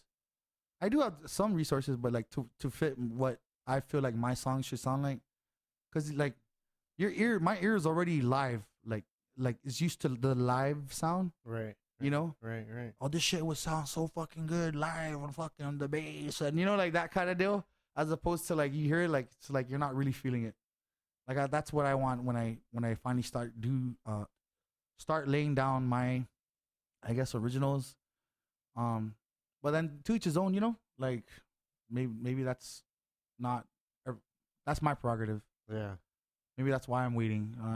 I don't have every resource available. Maybe a lot of it's money. Like there's good studios on Guam. Fucking, there's a lot of awesome studios that we can record. You can pick up cheap gear for home. And a lot of it is time as well. For sure. How much time do you really want to put into it? Yeah, like I said, and anytime you put into your craft and things you love, I mean, that's why I'm appreciative of my girlfriend. She's like, she buys you stuff. She's understanding of how much I love doing this podcast. Oh yeah. And fuck, doing it in the middle of our living room and yeah. shit. It's like, okay, I guess. I feel like women will get behind anything that it's not negative. It's like yeah. as long as you're doing it, so like as long as it's not negative and it's not Fortnite, like as long as you're doing it at home. Yeah. For real. Oh, you wanna go drink at the bar? Why don't you just drink over here in the house? Like some shit, like that's like that's what I feel like. For sure. And so you're not there, they're like singing drugs. Like, no, I don't support that. Yeah, and, she's been supporting it since we met. It's like it's 3 years I've been doing this, right going on 4 years, and our relationship is just as long. And yeah, man, and it is time consuming. Not only is there front end work, there's a lot of back end work. People don't realize it, bro. People don't realize. Oh, yeah, man. I mean, we can sit here and talk and have this conversation, but the work isn't done after this. Yeah, exactly. That's the back end. Yeah. and and the front end work was getting you here. And like making the time to be like, okay, do we have anything going on today? Is there anything important that I need to move this? People just think like everyone's free and like we can just we can just do it. We can just do it. No, there's like dude. There are people I've been waiting to do podcasts for like a year. Oh wow, literally like it was like hey bro, whenever you're ready. Yeah, that's all I say is like there's plenty of people to talk to here on Guam. Oh man, so it's just whenever you're ready. I remember I was talking to Kiko, right, and I was like, hey, is Boo still doing the podcast? He's like, yeah, I still, and then we're kind of, I was blown. Yeah, and I was like, bro, that's fucking badass, bro. You can talk about anything. Like, dude, you can talk about anything. Like, you want to talk about this? You want to talk about like? Yeah, Matt's been around for Matt. How long you been around? About 60 some episodes.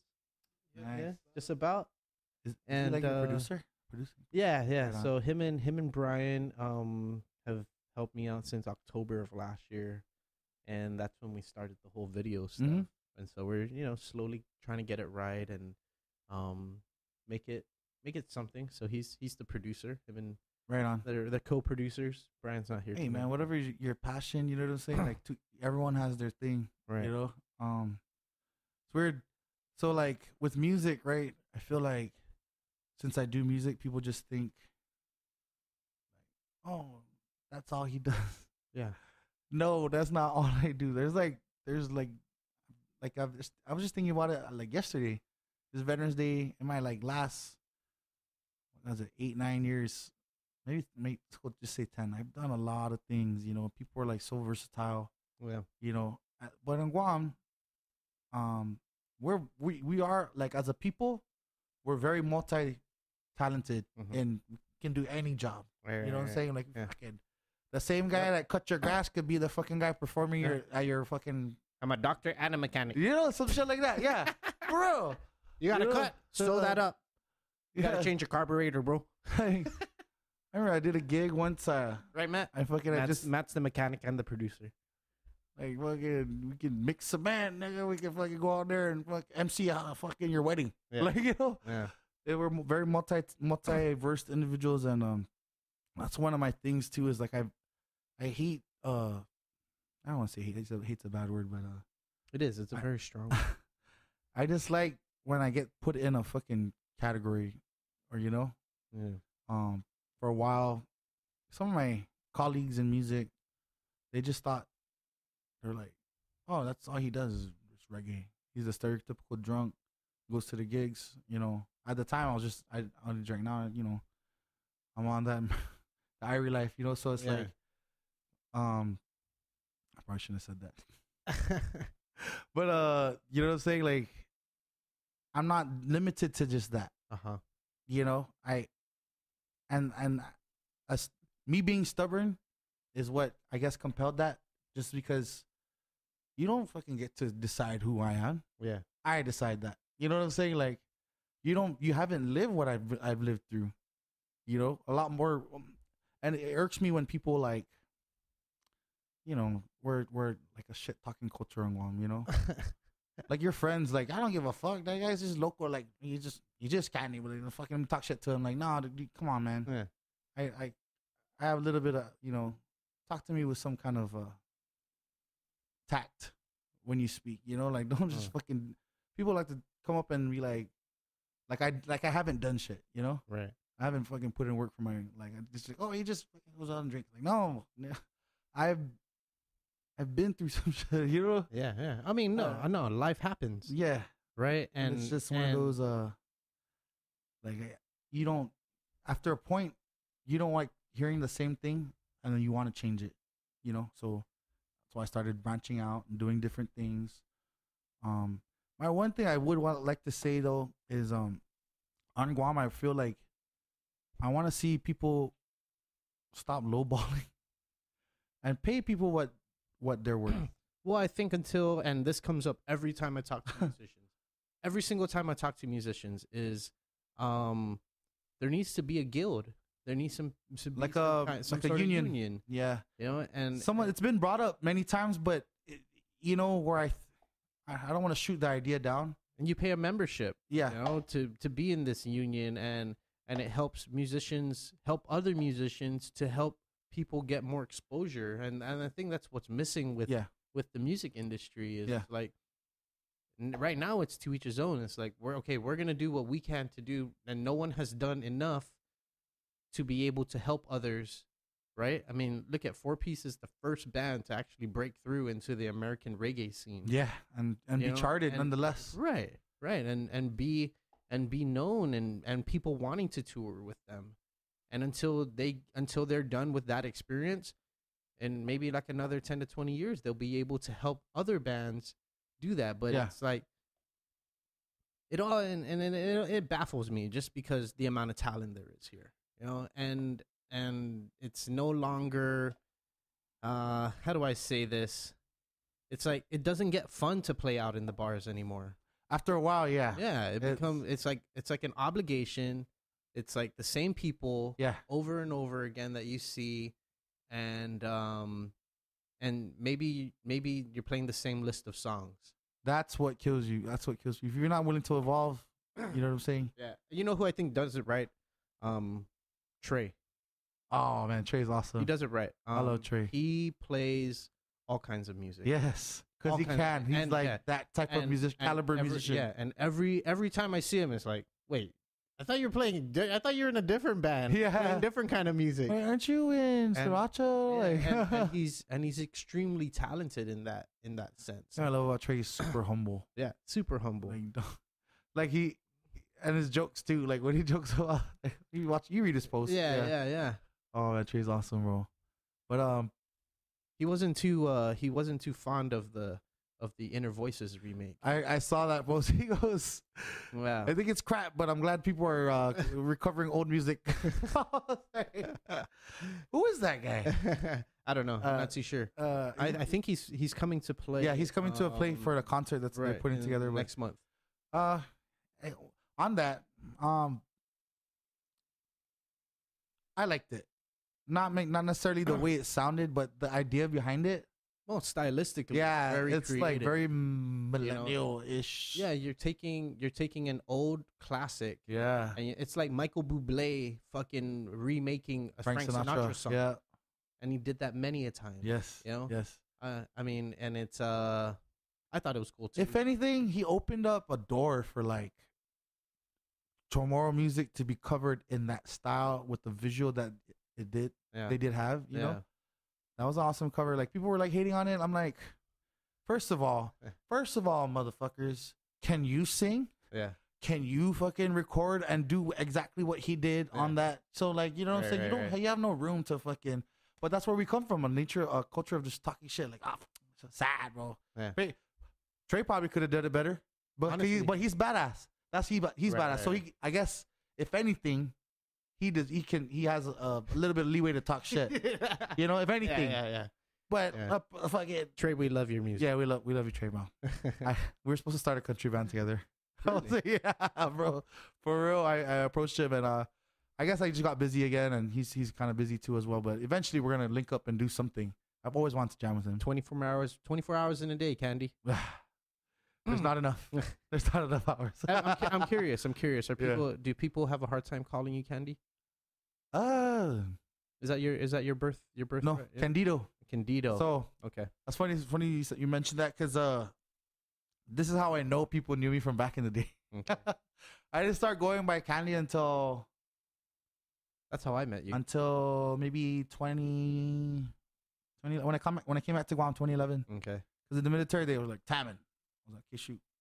And then no one knew me other than that, unless like someone knew me from high school or some shit like that. But Right. I didn't start going by using that just because I feel like it was when I started at Power 98. They were like, I did the radio thing before. They were like, oh, what's your stage? What's your stage name? I remember it was with Cookie. Her Cookie Cruz, her show. She was like, oh, so what are you gonna be called? I'm like, oh, Candyman. And it stuck, so like everyone's like, hey, Candyman.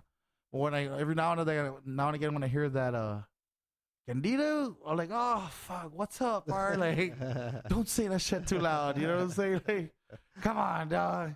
You're letting them know my government name. Yeah, and I mean, it's weird to like if I introduce myself, I always introduce myself as that. Yeah. But it's like imagine meeting like this fucking 6'2" fucking country boy from fucking Texas. Like, what's up, bro? What's up, bro? Like, my name's Candy. Like, and it just like it kind of like sets the mood. Like, yeah, this guy's like a bitch, like a doctor. Like, nah, this ain't that kind of rodeo, cowboy. What's up? For dog? me, people have been calling me Boo since I was a kid. Oh, And, it kind of translated to school and then to work, and then college and then work.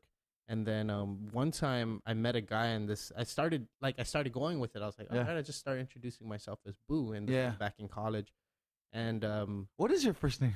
It's Vicente. Oh shit. Yeah. Oh shit, I never knew that. Yeah. And people don't know that, and it's like very Antigua, right? Yeah, so for real. And so I started I introduced myself to someone as Boo, and he goes, nah, I'm not gonna call you that, dude. What's your real name? I was like, all right. And it's weird for people. I guess it's because it's like a pet name, right? Yeah. Or, Boo, for like, people. Yeah, my Boo. Boo. We're in love. Right. And so, more and more as I started doing the podcast, I started introducing myself more as Boo because, I mean, that's what people know me as. Yeah, that's what I mean, people don't even know I'm an engineer for a living, I mean, it's like, I didn't know. Everyone thinks I'm just a podcaster. Oh, like, shit, you podcast for a living? Like, no, fuck, I wish. That'd be awesome. Yeah, it would be fucking badass, but no, it's not there yet. And but I was just curious. I mean, nicknames are tough, I mean, to like get people to get used to calling you. I think it's like what's the word? Like mantra or something. Like it's like wow. Entertainment wise, it's good. Like, it's Candy. Right. Well, like when I came back from Hawaii, I started living with my dad. My dad he for real wanted to change my first name because he never liked it. Yeah. He's like, okay, why did I call you Candy? That's so soft. Like, Dito, we'll call you Dito because Candido, right? Like, we'll call you Dito. Dito. Like, it never caught on. But named after your grandfather, though. Yeah. So, I have a joke for this. So, he's actually my grandma's oldest brother. Okay. His name's everyone knows him. So not your grandfather. Well, it depends on what culture you live in. Okay. In the Caribbean culture, there's no auntie, uncle, Really? Yeah. I mean, they don't identify like that. Okay. So like, my mom's brother would be my dad. Huh. Like that, or like my cousins would be my brother and sister. Like that. That's how they identify it. And that's in. So your cousins are your brothers and your sisters. Just you call them that, but it's not actually. So you guys are everyone in the same lineage or the same generation would be brothers and sisters, and then everyone above would be your mom and dad, and then above that grandma, grandpa. Oh, okay. But what really why I started using that is just to eliminate time and be like, oh, so that's your dad. I'm like, no, that's my grandma's brother. Oh, so they're like, oh, pues tu me lo dicen si Odino. Like they'll fucking start like this, like a 5-10 minute conversation. Like, no, that's my grandpa. Right. Oh, okay. Pues I know your grandpa, boy, lan. Like just to alleviate all that fucking time. And he's my grandpa. Like that's quicker than my grandma's brother. In Caribbean culture, they don't like fucking. Because that was my assumption. I think I talked to you one time. I was like, I'd love to get your grandfather on. You're like, yeah, totally. After this, I'll definitely get him on. Okay. We'll link up and I'll give you contacts. But so my Uncle Candy, I'll always call him Uncle, was he was named Oh, one day he asked me. He goes, "Gonna do?" They call me gonna do. You know where you got your name from? And you know me growing up, like I knew the story, right? Yeah. I was named after a Spanish priest, Candido San Augustine, that came to Guam. Blah blah blah blah. And he goes, "No, I was named after the priest. You were named after me." I was like, "Fuck." I was like, "Shit, you got me, dog. You got me." Yeah. So yeah, he was. There was a Spanish priest, and then you know his name Candido. And there's very few Candidos on Guam. I guess when he started doing music in the was it 70s, then you know Candyman, whatever. Which is funny because like I mean, he became a very popular musician here. Yeah, as well. very, very like up there was like JD Crutch and Right, KC and all of them. Which is funny because like, you know, I've always done music. I remember being in the 4th grade and you know I had choir. I was in choir since the 4th grade. It was Oliver Scants, and I remember telling my mom and telling, "Oh, Kenny, I'm doing music," and it's like, "Oh, that's cute." Yeah. You know, I never thought I'd pursue it this much. Yeah. And you know, it's something that fell in my lap, and I just took it and ran with it. When it came to the point where it was like people were started comparing me, I don't think that's really nice. You know, I mean, Why not? I mean, it's good. Did you think you were like in a shadow? Yeah. Okay. Yeah. No, I didn't think that. I knew people would think that. So, you know, like, yeah, he's good, but it's not as good as his grandpa. Right. You know, that Chamorro attitude, that fucking, and it's cool. I understand it because there's no way I'm gonna ever. I mean, I can't like limit myself like that. But there's like if you think about it, there's really no way I can do what he's done for the Marianas for music. For yeah. I mean, I can probably like do something that, but he did his own thing. That was his thing, you know. Right. His thing. I'm doing my thing. So like, it's even difficult when I go to gigs, right? So this is where my laziness comes in. But you know, "Hey boy, can you play tomorrow?" Like, yeah, I know some, but I don't know my grandpa's songs. So I'll jam it. But like, but like, you know, the request, all that shit. I'm like, fuck, you know, like I didn't learn it. You know, like I'm just lazy. You know, I get lazy sometimes to fucking learn shit. But like, boy, you don't know that one song from your grandpa? Like, fuck, I'm sorry, uncle, auntie. You know, like, this is the only ones I know. And like, we didn't come from the same place. You know what I'm saying? Like, Right. I grew up on Guam. He grew up in, you know, he was raised in Saipan, and it's like musically, like there's supposed to be like some kind of like linkage there, But there's a disconnect. yeah, there is definitely a disconnect. I learned music from school, on my dad and my brother teaching me. I never knew I could sing, like really like sang since like high school. So it wasn't anything that, you know, he ever taught me, just to like correct everyone, like if they're listening, like it wasn't anything that he taught me or anything. It's just he was always known as like, that's Kani, like he's the resident musician in our family. Right. Like, you know, there's no one. And because of your namesake, yeah, you just automatically fall in love. it's like As if you were. people think it's comparable, like as if you were a direct influence. Directly. A direct influence to and his music. So growing up, like it was just a thing. I already knew, like everybody in our family knew, like Uncle Candy's that, like he's badass, like, you know, like Right. no. And I didn't ask to be named Candy. My mom was just so proud that, you know, I'm her firstborn, so she wanted to name me after like the most fucking famous person in our family. You know, like, oh, I'm so proud of you, Uncle Candy, that I named my boy after you. You know, like and that's cool. You know, I remember growing up and thinking like, man, maybe I, you know, like with choir and so maybe I should start pursuing this. But I look around, nobody in our family was really that musically inclined. Like, Yeah. maybe we'd fucking sing songs at the rosary, and that's Yeah, that was the limit of it. You go into some families and Yeah. their whole fucking Everyone family fucking jams. is jamming. There's like everyone 8 jams. guitars, a couple basses, fucking harmony section For over here. real, dude, like I grew up- Cruz family, or was it Castro family? Like, you know, I grew up the same way as you. You know, I mean, rarely. Maybe there was like 2 or 3 of us that actually like So, touched music. You know. in retrospect, man, like people think like it's like Boom always likes to tell me he's like God given, like it's just your fucking. And then like I love Boom, bro. It's fucking, he was one of my inspirations, but I don't think he heard or he really knew where I came from. Like I didn't have musical influences. I had the radio. You know, I had fucking choir in school. Right. You know, none of my mom didn't know how to play instruments. You know, like that kind of. I had to learn everything on my own. You didn't grow up listening to Earth, Wind and Fire on the CD player on Sunday morning. No, I grew up to like Rick D's and the Weekly Top 40, dude, that kind of shit. You know, like so. It's definitely been a difficult road. I thank my dad. My dad always had this vision for me and my brother that me, him, and my brother that we'd start a family band, and which we did. You know, and we still do. We jam out every now and then. But that was like my very first like introduction to guitar, like ukulele. Like I didn't come up like who's a good example? Mixed Plate.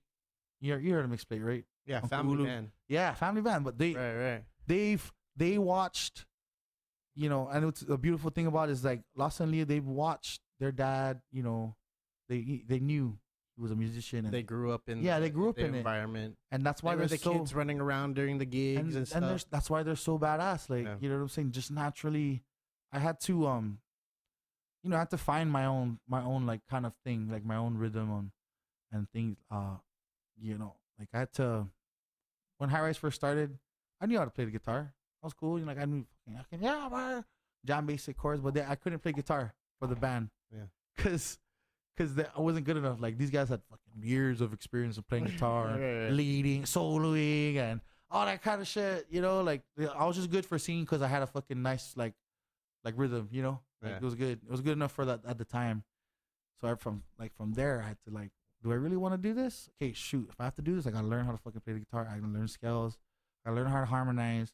I gotta learn how to project. I gotta learn.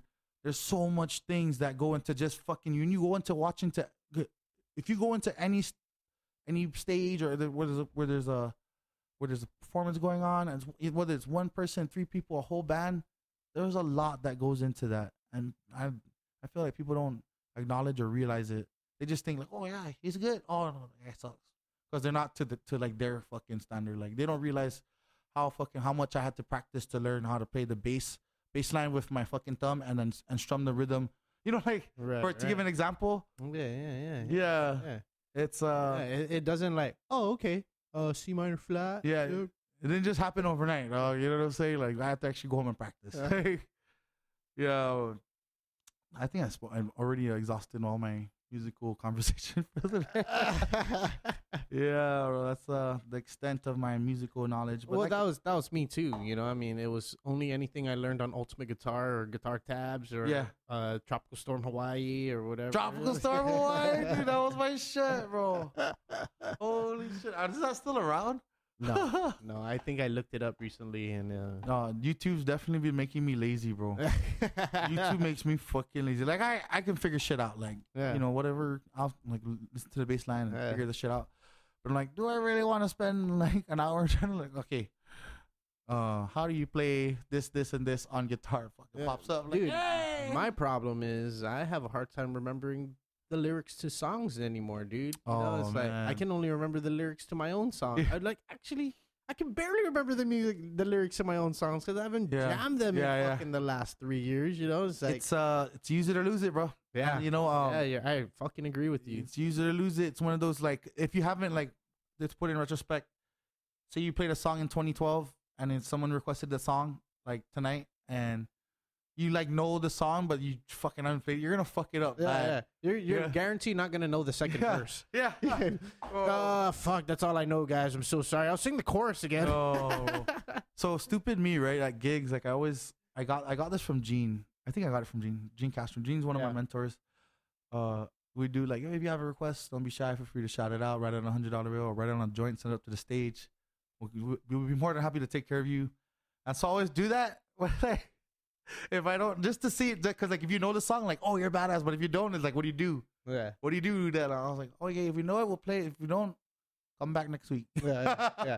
You know, just to fucking, and I do that a lot. But like now that I haven't, like I mean, in my own set list, I haven't really been branching out as much to feel like what I feel like it's easier to just tell people like, nah, you know, just maybe we'll learn it next week. But it's like, I'm sorry. playing at places like Applebee's, you know, it's such a diverse crowd. Like, I know, like I gauge the crowd. You know, like okay, they look a little bit like mid 30s, maybe early 40s. You know, maybe they'll like this, and then once I play one thing, then they'll be like, "Oh, can you play Stevie Wonder?" Like, what?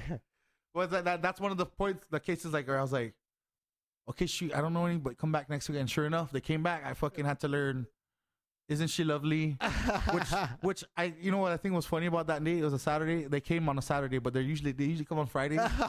So they catch Matt, right? They catch Matt, and like Matt does that song really well. Right. They're like, "Can you play "Isn't She Lovely"? And I was like, yeah. They came back the next week. Luckily, I fucking work. I was working at KUM at the time. I learned it, you know, like, okay, shoot. So we broke it out. And then, like, so once that started happening, they were like, oh, can you play Tender Lie? Like, fuck. You know the OJs? Yeah, bro. Once, like, it's like you give it an inch, they take a mile. Little Anthony and the Heartbreaker? Man, how long we been going here, bro? Like 2 hours, bro. Huh? Holy moly. What's the usual? What's the usual? You know, like an hour, 3 hours. Okay. You know, I always gauge it off of, I feel like we can go much longer. Yeah, but maybe we have to say that for another time. Yeah, I'm down. For sure, man. I got some corned beef and spaghetti waiting for me at home, so I'm like, I was supposed to drink, but I'm like, oh, I'm hungry now. Yeah. Before we get out of here, anything you'd like to put on where people can watch you play? Your gigs, people can follow you on social media. Okay. Put it all out there, bro. Candyman X Music on Instagram. Follow. We do Roots every Saturday. We just got the gig there. Check it out. It's an awesome fucking venue. Like Roots. Remember the joint? Okay. They reopened it, bro. It's nice. Oh, really? Nice. Is it still just as big? No. So it's bigger. Okay. So they knocked down the where the bar used to be before. Yeah. They knocked it down. It's like one big space. The bar's on the way back, and the kitchen's on the back left. It's like a bigger Ralphie's. Okay. Well, you remember Ralphie's days, bro. Yeah. It's like bigger and like a lot I can foresee like a lot of fundraisers going down over there because there's like tables in the middle. Okay. You know what I mean? It's really nice. So I thought the joint setup was pretty good, but maybe it's something about the place. So what? You know, the area that doesn't really. What people didn't like was the sound. The sound would be bouncing off the wall, so like acoustically, you'd watch bands and there'd be a lot of feedback for any fucking sound tech. Like, right, okay. It would be so difficult. Yeah, and the front of house was like directly to the... Yeah, so I feel like they didn't optimize their space. So what Drew did is he went and knocked all that out, and it's like just a nice, like a better, like, you know. So it just opened. Is it open already? Yeah, so they opened 2 Saturdays ago. Okay. So we were there Saturdays. Shameless plug.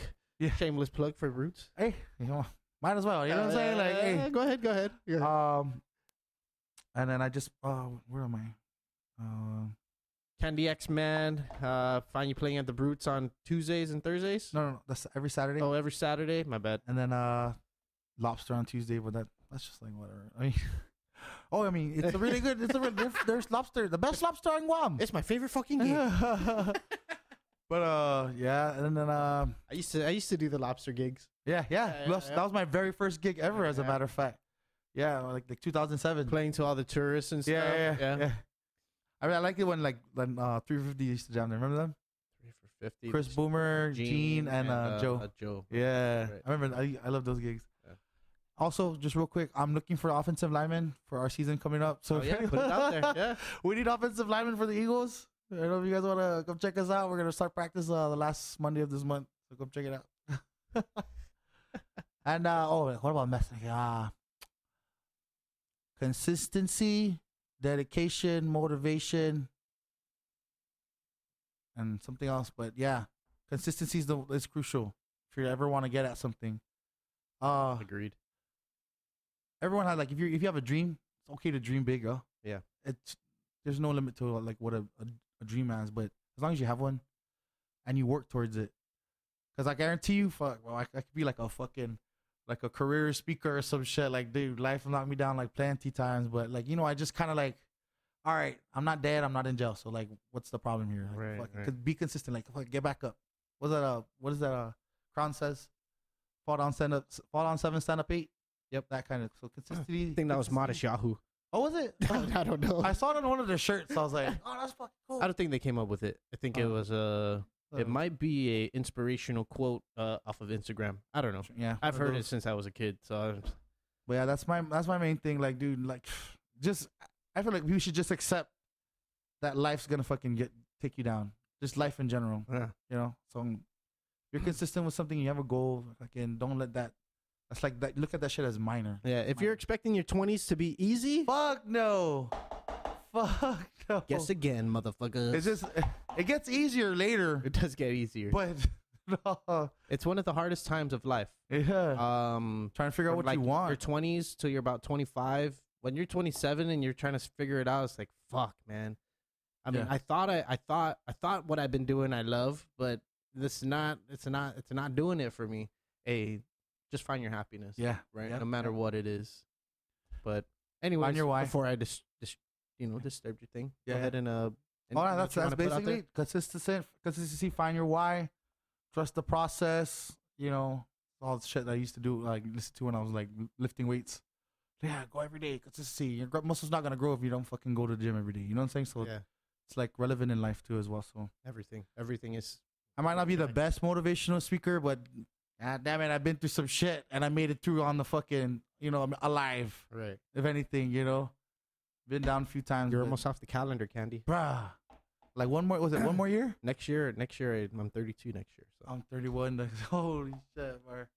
Damn. Yeah, I'm good, bro. All right. Ready to look for this corned beef and spaghetti. Bro, you should try it sometime. It's really good. Corned beef with spaghetti? Spaghetti. Like spaghetti noodles? Chef Boyardee.